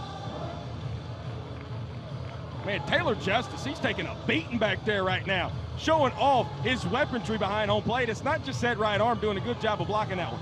Here is Liam Spence into the game for the first time as runner goes on over to second. Noah Bridges standing up. There's no play to make there. 2 balls, no strikes as Liam Spence just really trying to get out of a slump here. He's done just about everything he could, the Geelong Australian native. Now maybe a couple innings to just watch might help him out. Swings, knocks this one over to Jordan Hussein. Through the legs. Is he off the base? No, he's not. What a stretch from Brett Carson. Oh, might have hurt his hamstring, but that is a sacrifice and a half. Yeah, Jordan Hussein, man, he's been known for making those plays really deep, and the whole trick play as well went between the legs. Woo, Brett buddy, that is so Carson close. getting really, really deep there, and again, able to make that stretch over there at first. What a job there from Brett Carson. Keeps his foot on the bag, and hello, Matt Wolf. Do a flip. I tell you what, I was hanging out with Matt Wolf during our VIB session today, during our Plaza session today. I'm from Salem, right? You think I know a few people. I saw more people say, I'm from Oklahoma and I want to meet Matt Wolf, than I had anybody come up to me and say they're from Salem, and for good reason. He is the logo on the left sleeve of the Texas Tailgaters jerseys that they're wearing tonight. He is one of the longest tenured banana ball players we have across the league. You see his stats here. He would love to get that ERA down with a rodeo clown. He's going to pull a few tricks out of his bag or out of his barrel tonight as he takes the mound. It's always cool getting to see him pitch, man. Isn't it? Got to spend some time with Matt earlier today, and the first thing he told me is, Brett, you got to be hot in that long sleeve shirt. And I looked at him and said, touche. And then the second thing we got to talk about is just how he keeps doing this, man. I mean, one of the all-time great banana ballers, really helping build the Firefighters brand after coming over from the Savannah Bananas. And it's always cool to get to see him pitch and get to pop out of that barrel. And maybe he can have another scoreless frame, or maybe with the top of the lineup looming here, the Texas Tailgaters can get something going. Jordan Hussein will step up. Matt actually let me step on top of the barrel. And no, he didn't. Yeah, I jumped up on it and immediately jumped back down. Did you do a flip? I did not do a flip. Last time I was upside down, my shoulder has not recovered. That was last weekend at Fenway 1 week ago tonight. So, yeah, I'm not going upside down for a little bit unless I am forced to go upside down. But Matt generously, there we go. There you go. Hot. Generously let me step on that barrel. It is I don't know how he does it, brother. That's a tough trick to have, but tell you what, he does it to perfection. I've never seen the man fall. Jordan Hussein, who made the tremendous, trick play, trick pitch. Oh, and it's in there for a strike too. Matt Wolf and Jordan Hussein, got to give him a little smile and shake of the head, said, you got me on that one. Now can he get a strikeout? Hussein to Parra, easy does it. And that's the first out of the inning. Man, Isaac Parra, it's been a nice addition in here for him. Yeah. Going to second base as Trey Jones comes on in for his first hacks at it. Yeah, Trey got him an AB last night, went 0 for 1, struck out, but get a guy, really good wheels up there at the dish. And Trey, again, hurt a lot of prime season, still trying to get in his groove and might be able to do it here against Matt Wolf. You also talk about fastest guys here for the Texas Tailgaters. Yep. I want to see him and Brett Carson in the foot race. That's what I want to see at some point here this summer.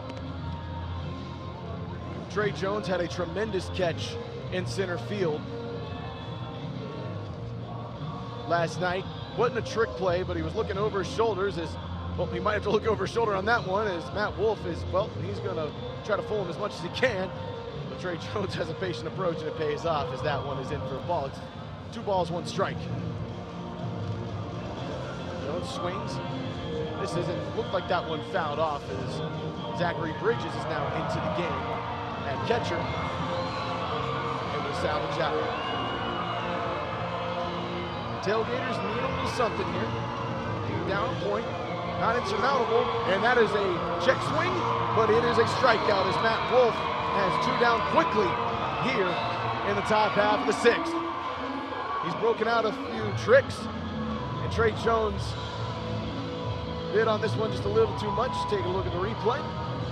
Yeah, Trey just couldn't keep it back. He knew it too, man. Just a really good pitch there for Matt after a couple attempted trick pitches, and now got to face best hitter in the Tailgaters lineup, Nick Lopez, who just sends one out the left. Noah Bridges has been in his bag tonight.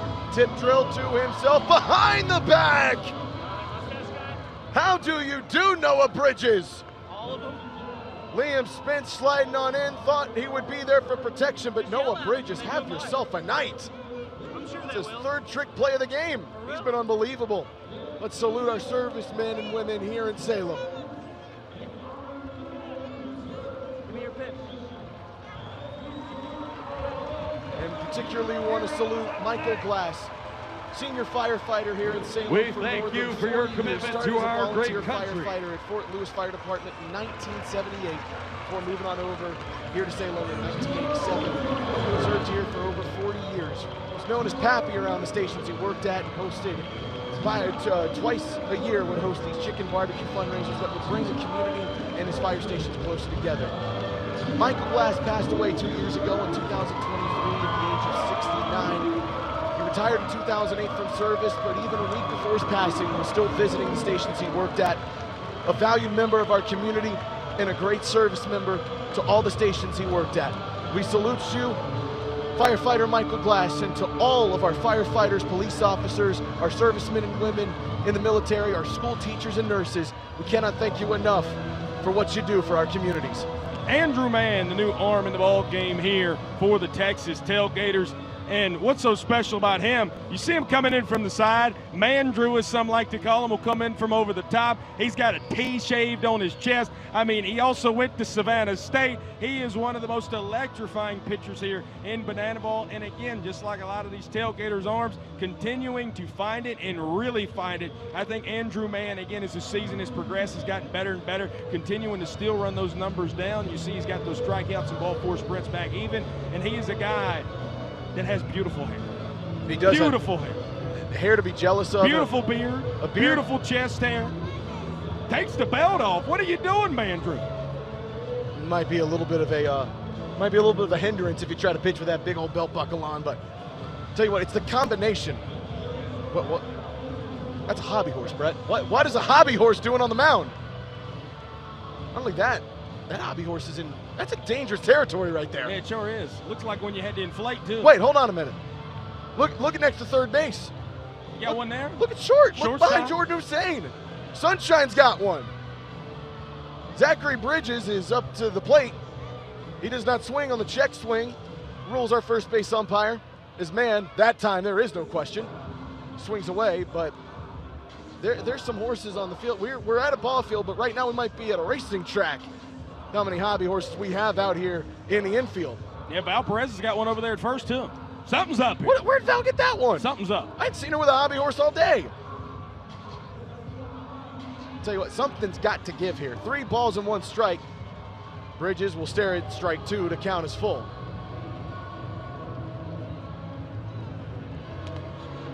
And he swings and misses. Andrew Mann with a confident celebration there as Bridges shows a little frustration, but you talked about the confidence Andrew Mann growing. Yeah, Mann gives him a little stank Sally. Look at that. Is there a wrinkle to that? Oh, yeah. Big time slider there. That was stinky from Mandrew. Logan Lacey with a smile. Hasn't been the cleanest. Oh, my goodness. Where are they galloping to? What's happening? There's no ball four sprint happening. Oh, and Brett Carson threw it into the dirt. Lacey on his horse to first. And a steal of first base. I tell you what, I think the horses might need to be in the back on this one, Brett Loftus, because why didn't work out for Brett Carson too well, did it? Yeah, BC falling away down there. That's pretty cool, though, getting to see all those guys tossing around and then hop on your horse. Tell you what, if they get a ball four sprint later, maybe they got a little training already. Yeah, all of them are now just dispersed around the infield. Jordan Hussein is in shallow left. Andrews is right in front of the mound. Where did Brett Carson's go? I'm looking for, I don't know if he threw it somewhere or I don't know where it went, but there are Horses everywhere. Oh, now they're taking them off the field. Come on. Let the horses have some fun as Lytle goes into the stands. And we play on. Let the horses play. That's what I'm saying, Zach State. Let the horses play. I'm right there with you. Horses can win races, and horses can play banana ball, if you ask me. Lytle has reached on a pair of ball four sprints in this one, has scored the only point of the game on a ball four sprints as well. Yeah, only point, only run. I mean, that's been the lone run that has been scored in the ball game thus far. Tailgaters have put up zeros across, and like you said, the lone run there for the Firefighters. And it's a 3-1 count.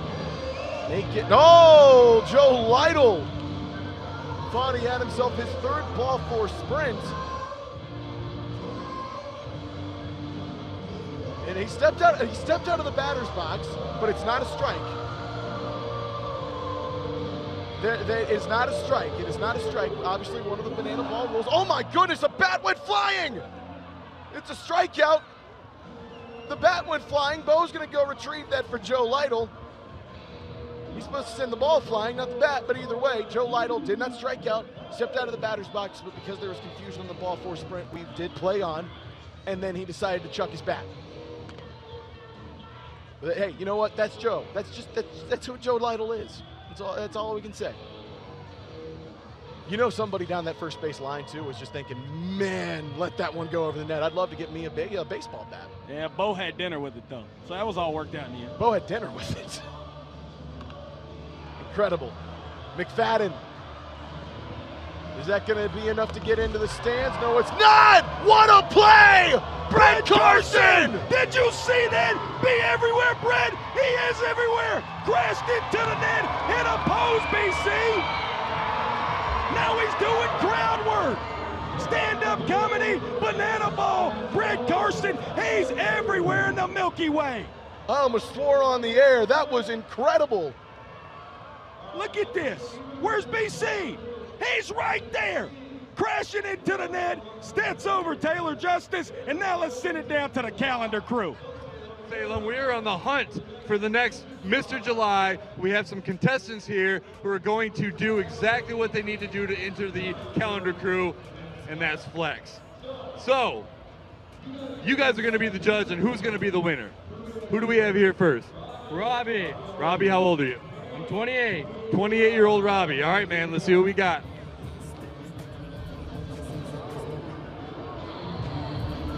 Okay, my man has seen his way around the gym before. I like it. I like it. Very good.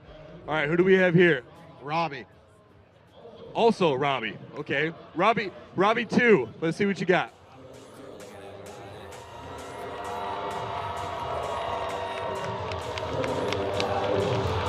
Hey, very good, very good. And let me guess, Robbie 3? Close, Bob. Bob, okay. Awesome. Awesome, Bob. What do you do for a living, Bob? I'm a firefighter. He is a firefighter. And how old are you, Bob? I am 69. 69-year-old Bob. Let's see what you got, my friend.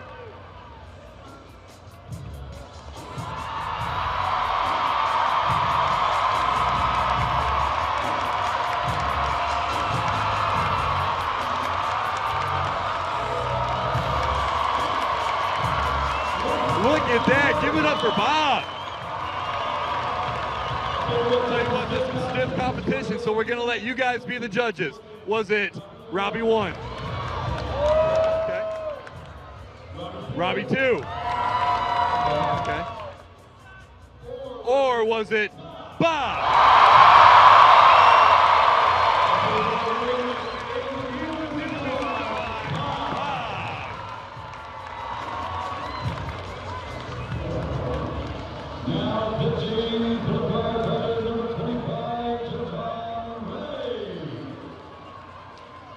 Welcome everybody who might be tuning on in over from the Savannah Bananas game canceled because of weather here to Salem, Virginia, where Javon Ray is about to take the mound for the Firefighters for a 7th inning of work here. Javon, 7th appearance of the year. He's pitched 9 innings. As that one goes right on through. Base not. Sliding on in, that one got through. But Logan Lacey able to save it. It's just a double. Yeah, an odd play. I don't even know if it'll be ruled that. Isaac Parra couldn't quite get the glove down. It'll be interesting to see if that'll be ruled as an E4 or an error.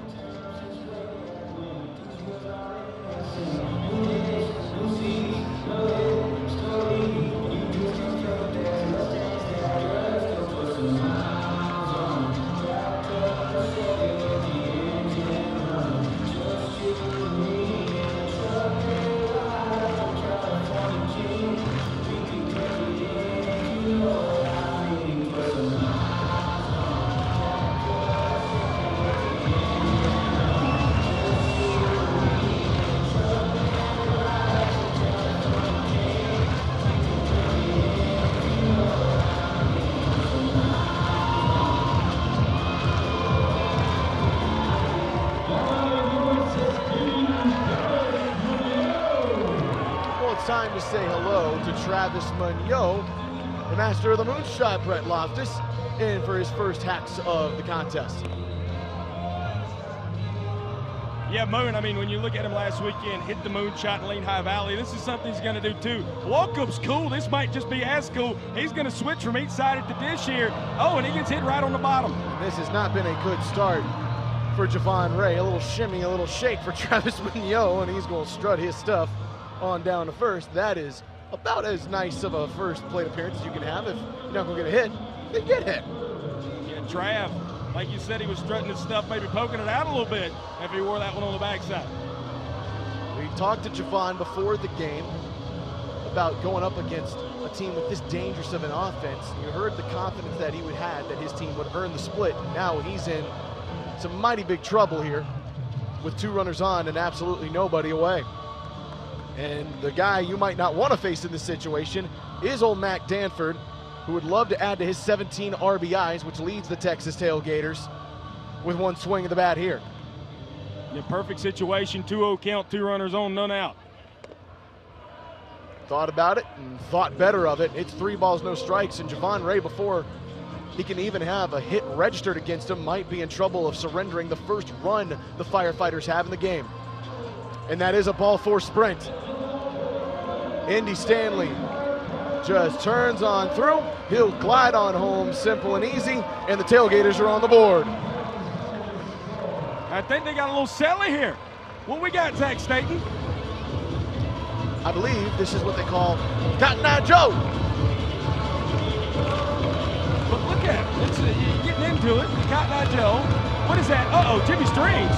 Energy Jimmy Strings. Play it, Jimmy. Trey Jones has got his guitar. Uh-oh, they're trying to get the boys fired up. What is Jimmy doing? Oh, what's everybody else doing? They're going stupid. They're going crazy. BK, Rigo, Bam Bam, Jason Hart, Elton Smith. First one of the night. Cotton Eye Joe. That was tremendous. And by the way, they might have some more celebrating to do because they got runners on the corners and nobody has gotten out yet. Javon Ray in a whole world of trouble here as Brett Carson, after what might be the best catch of the weekend here in Salem and down in Savannah, steps up to the plate looking to add a few more here in the top of the 7th. When you talk about banana ball players, again, 2-way guys, you look at Danny Heisley, really leads that charge. Brett Carson, we mentioned, up-and-coming star, hitting, pitching, but also defensively. I mean, making that play made right there. I know we call him Be Everywhere, Brett Carson, legitimately everywhere. Now in another important run-scoring opportunity for him at the dish. Noah Bridges! He won't save the run, but he will save the hit. I don't think it'll go down as a trick play in the scorebook, but goodness gracious, look at the effort. Noah Bridges hit the Jordan pose in the air. Look at him scream and punch that center field wall. Man, that's about as hard as they come. Noah didn't get that one in the webbing. Had to get it down at the heel of the glove. Great play as now Marcos Castillo gets his first plate appearance of the night, gets ahead 1-0. Man, Noah Bridges is going to have a lot of stuff to brag about tonight. He's been all over this game and a tremendous center fielder. And hasn't quite connected all the time at the plate so far this year, but boy, has he shown his worth in spades when he's out in the outfield. Castillo up high into the Salem skies. Logan Lacey. Backflip! Handspring! Yes, sir! Showtime! Snaps the ball back to Javon Ray. Logan Lacey, that's number 13. And look at the beauty of the handspring there. Been wanting that one for a while. Caden Green. Fire alarm hit tonight, Zach. And that's also fire alarm earlier in the year as that one gets to the backstop. Mac Danford takes second. Taylor Justice thought about trying to steal first, but won't go. Think about that. We had a fire alarm hit all year, and we got now, 2 of them. Now I know officially 1, but 2 of them in here tonight. Now we're hitting retro fire alarms here. We're nostalgic here in the 5-4-0. That's right. Ray just trying to get out of this with 2 runs coming across. We saw the Firefighters respond to 2-run innings last night. Taylor Justice would love to make sure he gets 1 more on the board for his boys from the Lone Star State. That one runs into the dirt. Gray really just trying to get this one home here. He goes back to the dugout. He can hand that ball to Marshall Still, and he can get the offense, the Firefighters back up here, who have gotten aboard with a couple of ball four sprints, have had some dangerous opportunities in this game. But again, it's just so rare that we've seen these teams go low scoring throughout the few games they've played so far this year. I think it just comes down to the fact, like you said, pitching staffs know each other so well. Yes, they do. And the hitters know the pitchers, but really pitching's always going to win on that. And it has won out tonight until Javon's towed in on the bump. Really good pitch right there, though, from G to run it full. This is a true payoff pitch. He can either get out of the inning, or he might surrender a third run. The fans can get him out. Can the fans be the hero? Yes, they can! Look at how calm he is! Red shirts! No problem catching the yellow ball! Holy moly, didn't even get up! Lean forward! The third fan out of this one tonight, Salem. Can they get up to the Richmond record of 6? We'll find out, and we'll see you in a couple of weekends down in a 7-5-7. Can't wait to get down to Anthem Roads again as the Firefighters end their barnstorming tour of the Commonwealth against the Party Animals, July 24th through the 26th. That is a 3-game set, the first time they have done that here on their headlining tour. Harbor Park is where we're playing, the home of the Norfolk Tides. Would love to see you down there in a 7-5-7. A lot of great athletes have come through there. And it's going to be really cool to see him go against the Party Animals again. Seen that in Grand Rapids earlier this year, but for the Firefighters, been a bananas heavy and Tailgaters secondary schedule. So that's going to be really neat to see the Firefighters and the Party Animals battle it out again in Norfolk.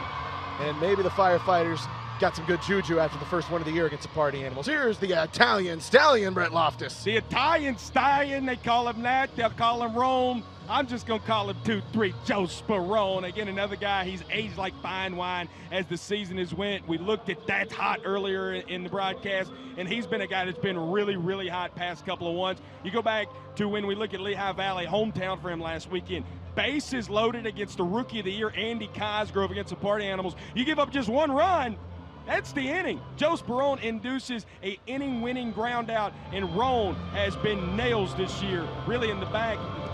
Month has been absolute nails this year for the Texas Tailgaters. Excited to see him come in here and try to protect the first inning and get the first point of the night for the Gators. He is 1 against 3 in terms of protecting points versus losing them, so we'd like to get that up to 2 and 3 and give the Tailgaters a little momentum as we hit the back 2 innings of this one. Here's Stephen Cullen, coming off what is the best weekend of his life.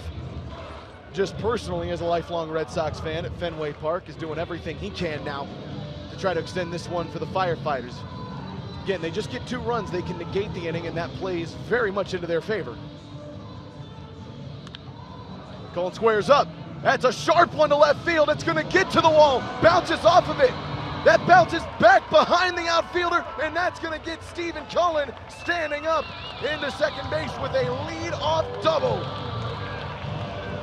Mention a guy that's been heating up. It's been Stephen Cullen, man. I mean, that is going to be hit number 3 for him this weekend. He's reached base 4 times this weekend, including the ball 4 sprint earlier tonight. Something about playing here in Salem has just felt right for Big Steve. And now his Bash brother, Mason Maxwell, coming up to the plate.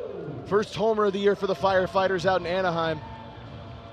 Again, these 20-foot walls in Salem might hold just about anything. Did he get hit? Yes, he did. And so Mason Maxwell will trot on down to first. There are 2 on, there are no out, and Caden Green, with 1 swing of the bat with the way he's being hit, not only could he tie it, he could win it. Hello, Bo the Beaver. Chief! Yes, sir, go that way! Yeah! Oh, he's on his back!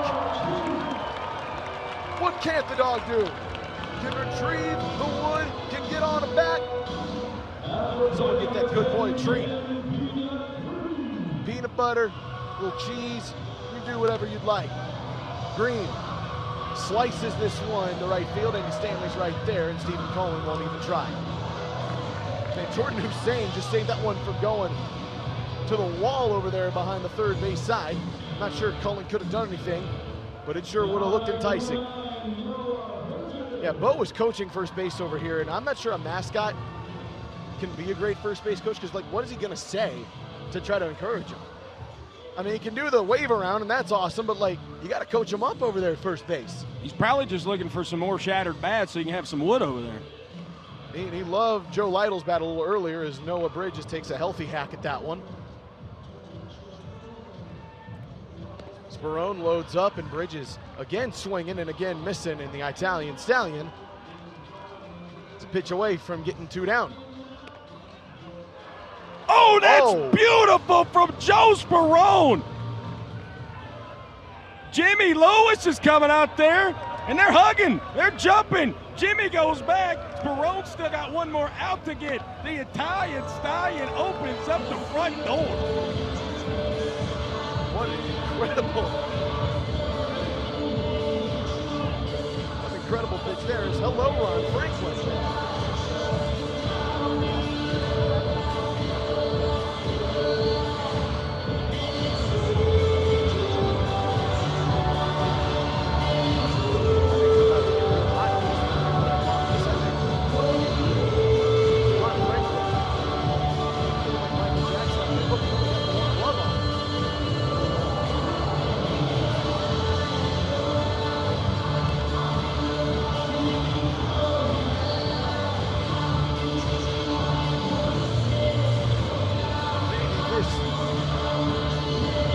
Trick for Ron, showing the confidence. Let's heat this one on up. Ron Franklin, his batting average dipping under 100, his OPS at 433. He has hit a home run this year. He would love to make that 2, or if nothing else, just get something going. That's to center field. Is that danger? Yes, it is. Mason Maxwell is around second, going to third. Coach Pye waving him home. Can he slide in? Yes, he can. He's safe. The inning is tied. Ron Franklin, just what the doctor ordered for number 23 in black and orange. He's been wanting to hit so bad for the last couple of weeks, and now gets the biggest one of the game. What is it about walk-ups, man? Walk-ups just loosen a guy up. They're fun, but they have productivity to them. And Ron Franklin ties the inning. It looks like all they're going to get is sunshine, able to make out number 3. Protecting the lead, though, is Ron Franklin. Firefighters still up 1-0. Man, that is a huge bit of momentum here for the Firefighters. Gets 2 runs, and just like that, the Texas Tailgaters go from potentially tying the game to having to do more work in the top half of the 8th. Isaac Parra, man, if you've seen him, you know he's got energy. You know he loves to be around the fun. And he's a trickster to boot at second base. The slap hit can be very dangerous. Yeah, we know we don't like to bunt here, but he just gets a little bit special with it too. Look at the clean the legs trick plays here we see from a second baseman. Father of 2, new father of 2, and he loves banana ball. What's up, Isaac Parra out at second base? You got me? Yes, sir. I got you loud and clear here. It's a little loud, but I got you. Yeah, it is a little loud, isn't it? How you feeling out there? Up 1-0 as we're going into the latter half. Hey, feel great. You know, especially after that last half inning, we gave up 2, but that's what it's all about. It's about how you can respond, especially with me too. You know, I made that error last inning, so how do I respond after this? So that's what we're going for. Hey, man, you've had a heck of a couple of weeks here. This is your first time truly back in the full-time order since having your baby girl. What has life been like for you over the last couple of weeks? Oh, man, it's been full of emotions, man. Yeah, I just had a daughter 2 weeks ago, Nevaeh and Parra. Shout out to my wife. She's been a trooper, hanging it down at the house. And I had my mother-in-law, my mom, all my family members come and help. So that's a big, big help, especially doing all this. And I know I got the support from the team around me, the organization. I know Emily and Kelsey set up something for my family and I, which was really, really appreciated. So doing that, it's gonna be, having that is definitely something that I'm blessed with and I appreciate so much. So, but to answer your question, it's been full of emotions. That's awesome, man. And your wife is an absolute trooper. Sending you back into the lineup not a couple of days after she gave birth to your daughter, man. She is an absolute trooper, yes, is she not? Yes, sir. Yes, sir. She is. You know, once we found out we're having a girl, it's one of those things where we're in the middle of the season and you know, we're asking ourselves what we want to do and things like that. And so, you know, when I missed Nationals Park, I already had played last summer, so that was kind of like the one in jeopardy. So I missed that. I missed it, and I wasn't going to miss Fenway. She even told me, she's like, hey, yeah, I don't want you to miss Fenway because she knows that Fenway's a historic place. So, yeah. You got Marshall Schill on the bump here for you, coming in for his first 2 innings of work. Up 1-2 in the count. Hey, man, you've been a banana ball for so long as that one's screaming foul. You have been so much of a leader for all these teams. You pick up players on the Tailgaters, you pick up players on the Bananas or the Party Animals. What is it about your leadership and your personality that wants to pick up everybody who might not be wearing the firefighter gear? Hold on, Isaac will. I think it hit Zach more than it did Luter. Oh, Luter! Oh, he's good. Wait, what's going on? Oh, okay. Okay, they do say. All right, so we can't get on his horse. Right. All right, so let's go back to what we were just talking about. You're a guy whose personality shows with everybody here in Banana Ball. What gives you that mentality to go pick up someone who might not be wearing the same uniform as you? Well, you know, I'm a baseball coach in Arizona, and I do a lot of baseball and softball clinics. So I preach to the kids, you know, if your time, if you're not on the field, what can you do? How can you control it? And get it! Ooh, that's right. That's right. Get up. Just keep the damage to one base for both runners there. But yeah, just preaching, like practicing what I preach. You know, I preach to the kids. If you're not in the lineup, you know, how are you controlling it? Are you putting in the work after hours? Being a good teammate? All those things lead to success on the field, but also off the field, because when they take it into their workspace, they could be a good co-worker, a good home father, all that stuff. So that's pretty much, you know, what drives me to be a good teammate. Mason Maxwell tracking back, reaches up into the Salem skies and grabs that one down.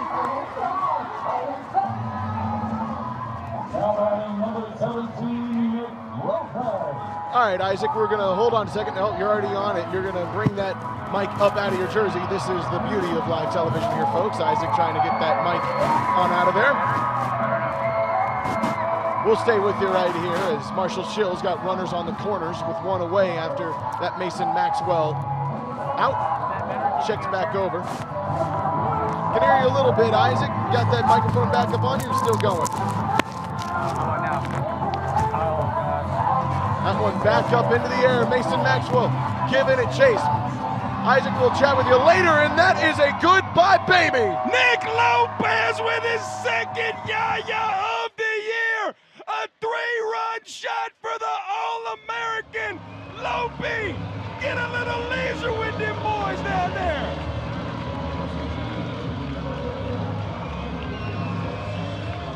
The first time in Salem we've seen someone knock it out of the park. And Nick Lopez, a 3-run shot.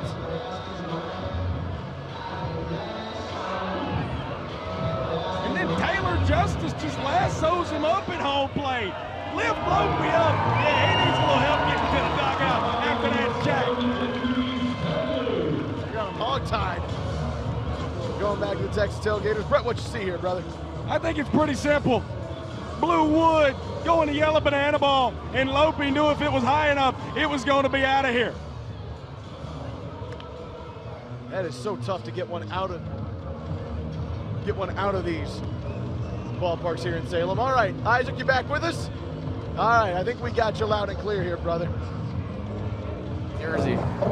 This is the beauty of live television, brother. That's how we do it here. Yeah. All right, so got to obviously get out of this one, down 3-0, but you guys got out of the 7th inning as well. So what's the mentality as you start approaching the 8th inning? As Indy Stanley sends this one into left field, South Trimble will give it some chase. And oh my God, Liam! He got it. Liam Spence. Oh, it's Liam Spence. I beg your pardon. Aussie. That was insane. Liam Spence. Yeah, that's a highlight. That's a highlight right there.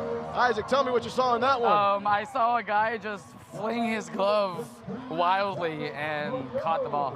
Hey, you've got a trio of trick plays this year. What goes into it when you see that ball coming your way and you know you can flare the glove a little bit? Yeah, you know, the one thing I would say is don't set yourself up for one trick play, because the ball could do whatever it wants to do. And Isaac, can the fans get you out of this? Oh, no. We bobbled. Hey, but the fans have been catching some foul balls, so you gotta give them credit.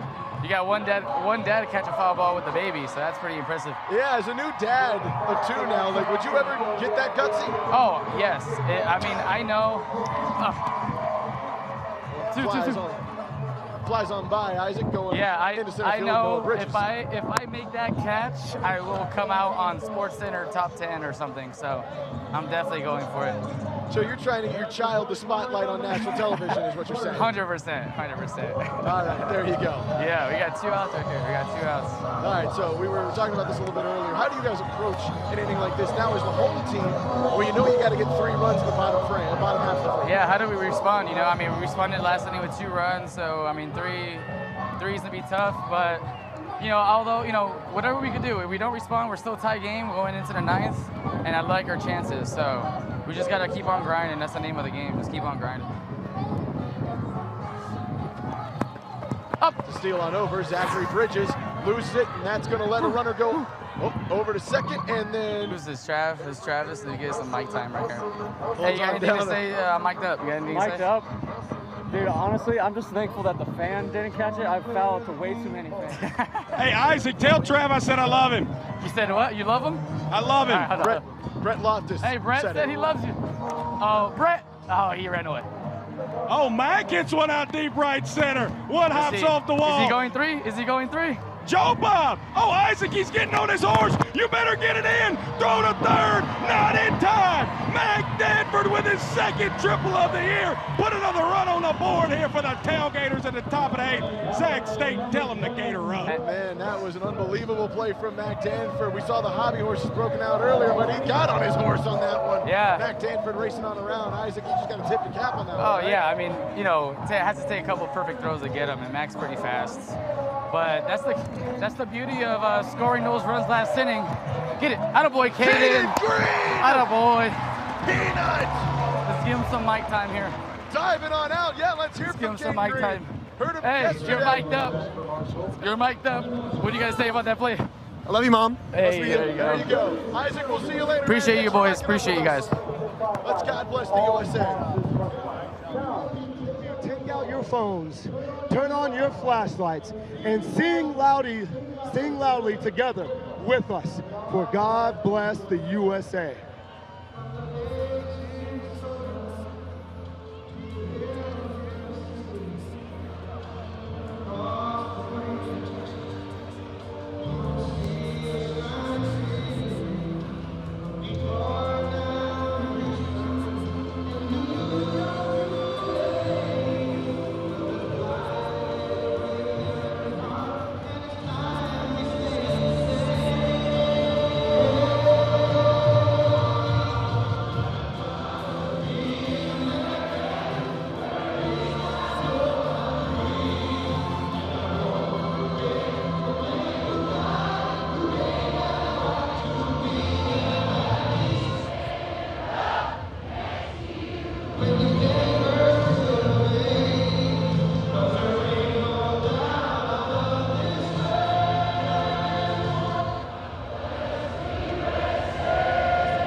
Transitioned now for the Texas Tailgaters. You know, has started a game this year, has been in the middle innings, and now has come in and really started to work later and later in these ball games, almost as a secondary closer here for the Texas Tailgaters. Obviously, Brett Carson threw 8 and 9 last night. John Reed going to throw 8 and 9. He has looked really, really good as of late as well. Fastball has really been one of the best pitches I think we've seen from anybody on this Tailgater staff.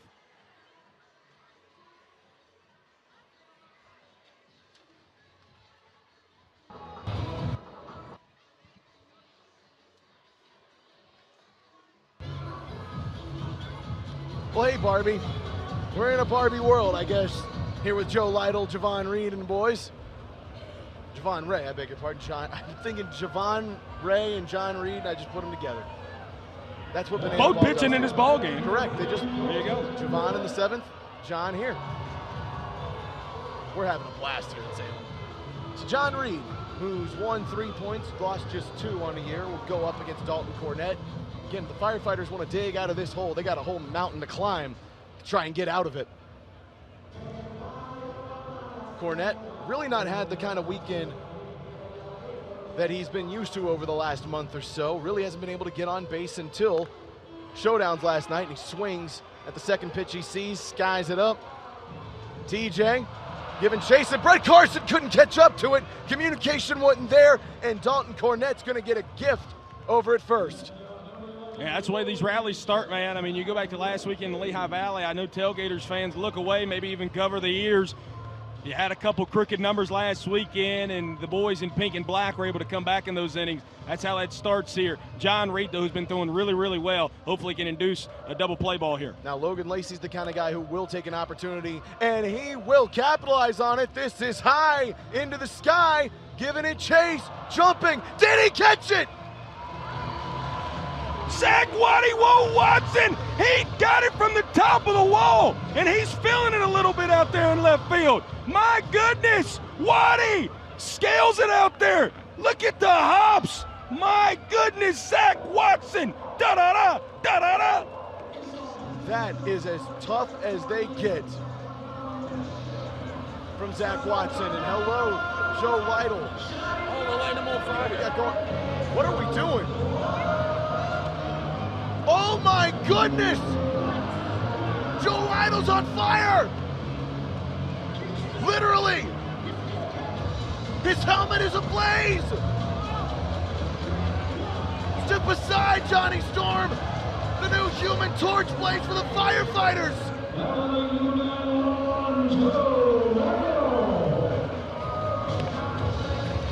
He's melting the air near him! Got a human candle at the dish here for the Firefighters, Zach. I mean, look at that! He's melting the air! And he's made sure to protect that beautiful, beautiful mullet from the blaze. Lytle sends one screaming foul down the first base line. He's on fire! Look at this! The Fantastic Four might need to call on over to 911 and get Joe Lytle on the team. But he would love to make sure that fire gets put out with a hit.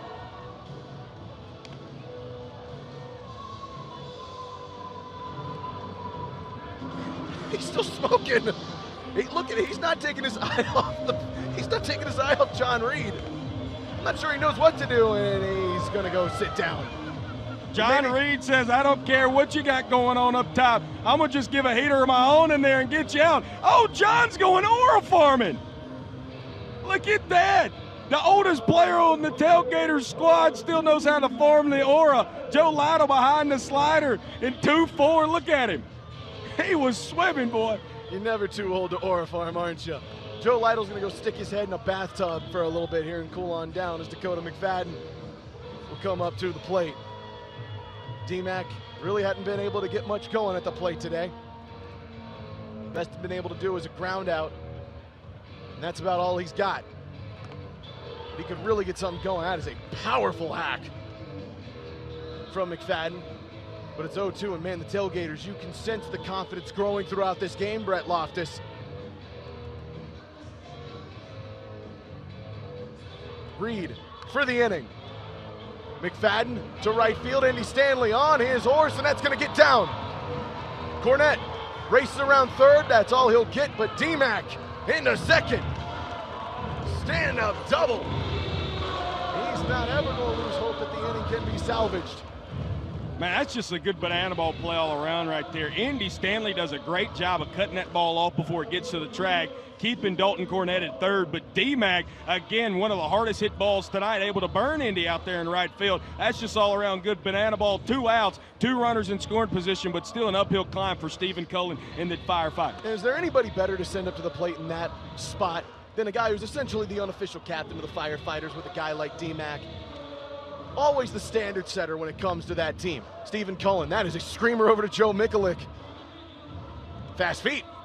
Them boots not holding him back. Oh, Colin Stone in between the legs. Give him a trick play, count it. Cullen staying patient. Again, this inning, yes, there's 2 outs, but with 2 on, there's a lot that could still happen here.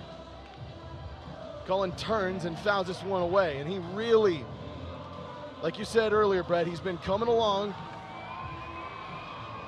but hasn't truly been able to put it all together throughout the year. This could be a huge at-bat for his confidence. It's a 2-2-2 count. Cullen to left field. Watson right there. Look good. Oh, he backflipped. Waddy looks okay to me. He scales the wall for out number 1. Then he gives a bow after a backflip. Waddy, whoa is all I can say. The former Tiger with a little bit of growl, and now the Texas Tailgaters tie it up at 1 as we head to the final frame, Zach. My goodness gracious. 1-1 is our score, and just like last night, we head to the 9th inning in a tie ball game. With the Salem Fair in the background, here's how this will work. In the 9th inning, the final inning has now begun. All runs that are scored in this frame count as points. So again, you could have gone 4 runs in the 8th inning, but they only count as 1 point. Now you score 4 runs in the 9th, they're all points. If the game is tied for the 2nd night in a row, we are going to showdowns. And folks, if you didn't see showdowns last night, first of all, how dare you? And second of all, you missed an absolute treat. 3 rounds of beautiful banana ball showdowns that ended with a Texas Tailgater 7-6 victory. Can we do it again here tonight? And for the 2nd night in a row, we welcome Ben Dunn III onto the mound. He pitched in showdowns last night. He's been, by far and away, the best pitcher on this firefighter team. Now, Marshall Sill's scheduled to work 8 through 9. He hadn't been feeling great the last couple of days, so Marshall only works that 8th inning.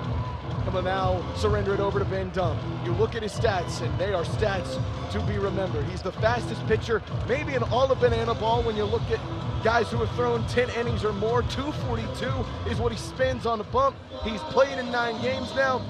His ERA is less than 1. 12 2/3 innings of work. You want to talk about unhittable, this is about as good a guy as you're going to find to describe that. Sub-1 ERA. That speaks volumes right there as he fires in a first pitch strike to Marcos Castillo. Again, the former Braves and Twins minor leaguer has maybe been, we talk about how good Nick Lopez has been at the dish for the Texas Tailgaters. This has been the brightest spot for the Firefighters, perhaps been the best pitcher in banana ball since the Firefighters made their debut. Marcos out to left, but that's going to be an easy can of corn out and left for Mr. Liam Spence. The Aussie coming on over. We saw him with that tremendous behind the back catch over in the corner and left. Oh, it's a sprinkler.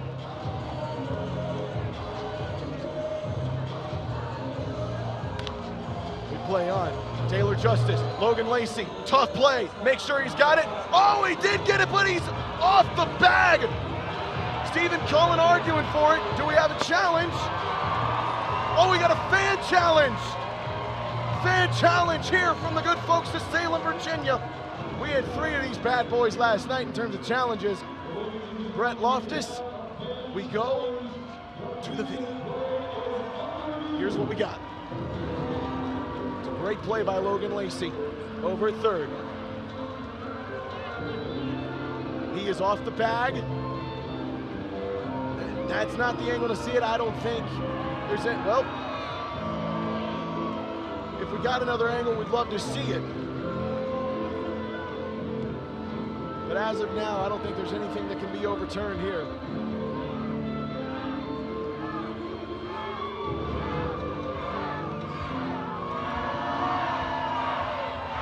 Yep. We look at this one more time. This is the normal angle we usually see. The glove maybe spikes it, but I don't think there's enough evidence to overturn that. I think the call should stand on that one.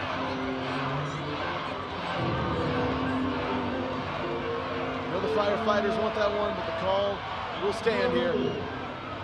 Brett Loftus had to turn his mic off there for a moment. It's a great play. I mean, it's good effort from both Logan Lacey and Stephen Cullen, but it's even better effort to get down that line Yeah, that's a heck of a play from Logan to even get to that ball. Really good play from Stephen Cullen. And like you said, Cull's got to stand there just because of the fact, again, just not able to tell there on the backside. But we got a golden at bat. Golden at bat here.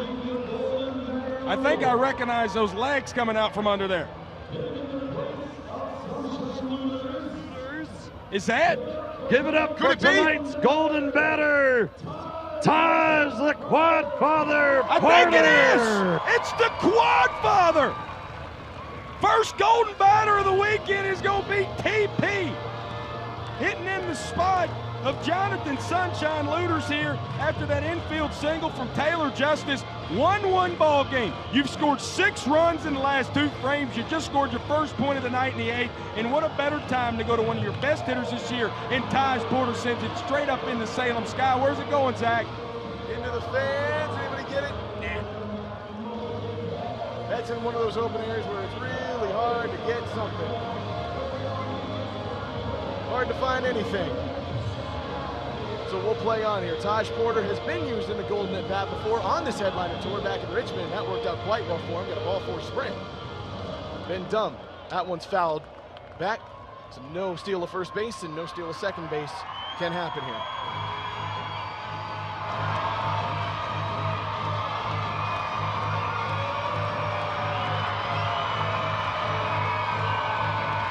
With the trumpet sounding in the background, Ben Dumb trying to get himself out of the jam here with one on. Even still, Ben Dumb really hasn't surrendered anything to the outfield as Porter puts this one into the seats. And that's going to bounce off the screen and back to the Tailgaters. I thought for a moment that that would be the seats, but instead, the screen holds it just enough, but it is big 1-2 count here.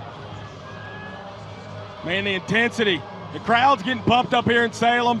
One of the best pitchers, if not the best pitcher for the Firefighters versus the golden batter here, Taj Porter. Oh boy, that is a doozy to lay off. But Taj Porter, man, the patience paying off for the Quad Father. He swings and misses, and Ben Dumb sends him down on strikes. And he continues a torrent run through Banana Ball, does the former VCU Ram.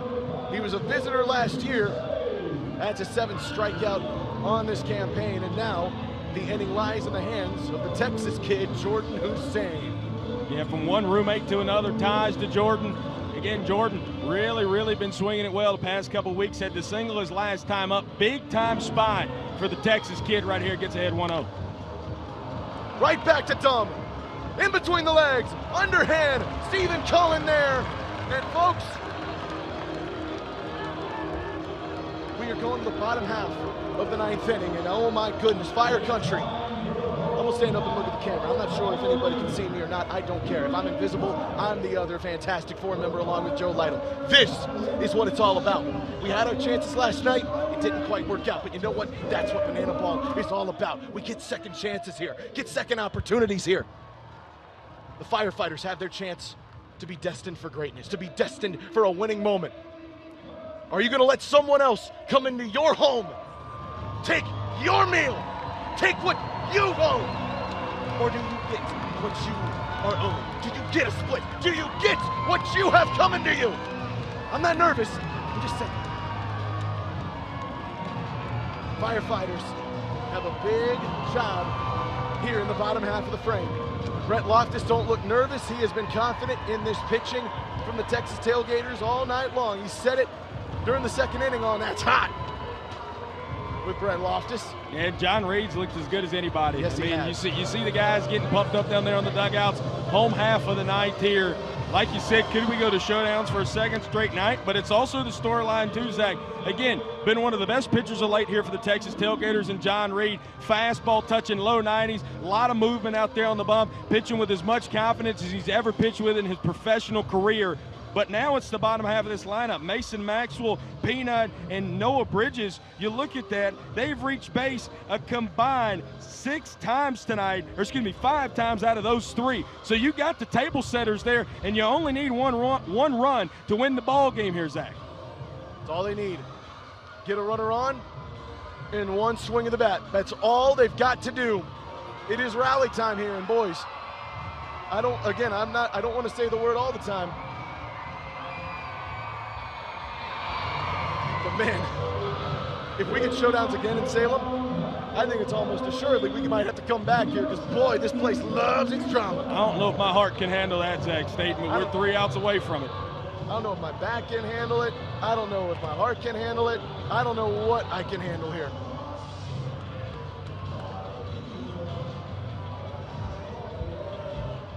Up to bat is Mason Maxwell. One swing away.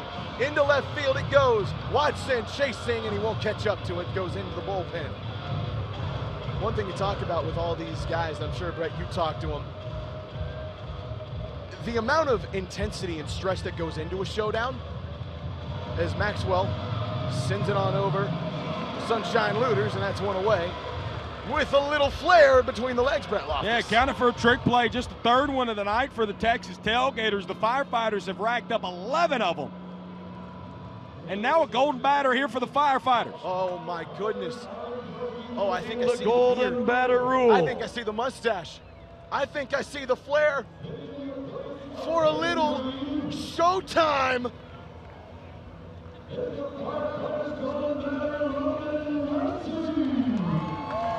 Logan Lacey takes off the cape. He is the golden bat for the 4th time this year.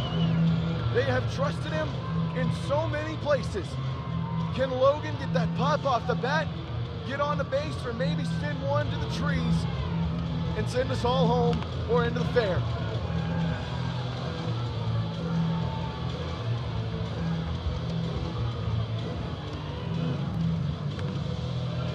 Lacey, simple one. Again, this weekend, maybe not exactly the stats he's wanted to, but throughout the year, just as smooth and simple as they come. 264 average, gets on base at a 328% clip. He's batted in 6 runs. He would love to make it 7 at some point here. It is 3-1, and this is what you send him in for. He's drawn 2 ball 4 sprints this year, and he makes it 3. Logan Lacey is aboard. Now he will just stay at first, so it is 1. So what a big one here for Logan Lacey to get on the base pads, and now the pressure switches over to John Reed, who has handled it very well all year long and on the tour. And up to the plate is Noah Bridges. Also interested to note, Caden Peanut Green, who would have been the batter there, will now run for Logan Lacey. He got good speed over at first, good speed in the batter's box here with Noah Bridges. It's interesting they elect not to use someone like Apara. They can't use South Trimble, I believe, because he played in the game earlier, but Caden Green will come on in. Green is speedy. That is a shot from Noah Bridges into center field. Is it gone? Oh my goodness! Noah Bridges wins it to deep center. Noah Bridges is the hero in Salem. The only over-the-fence homer for the Firefighters goes to deep center, and it's a winner!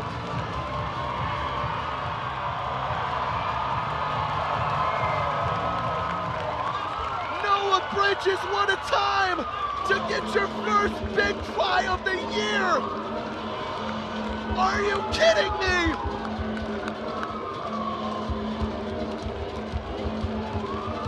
Sound the siren, Salem! That's a Firefighter win!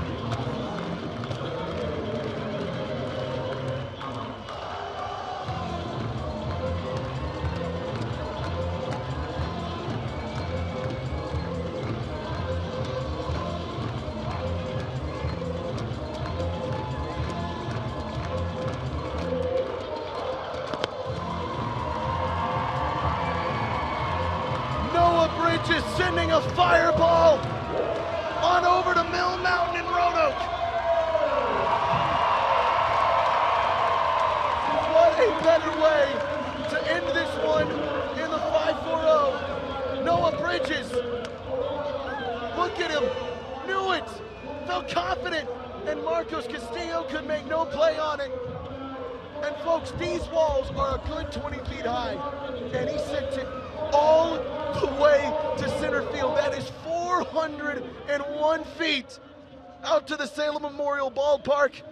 And Noah Bridges sends us into the night, into the fair, with an absolute beauty of a play.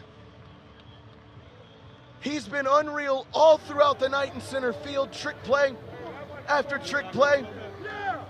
And he ends the night with his first homer of the season. What a story for him, too. Coming back from the broken leg last year, and tonight he wins the Firefighters a game. Their first true walk-off, game walk-off of the year comes off the bat of Noah Bridges. I'm here. Yeah. Unbelievable moment. I don't know if I can hear I can hear myself. And we have the hero of the game, Noah Bridges, with us. Noah, take me through it, man. What'd you see as that ball flew out of center field? Say it one more time, I'm sorry.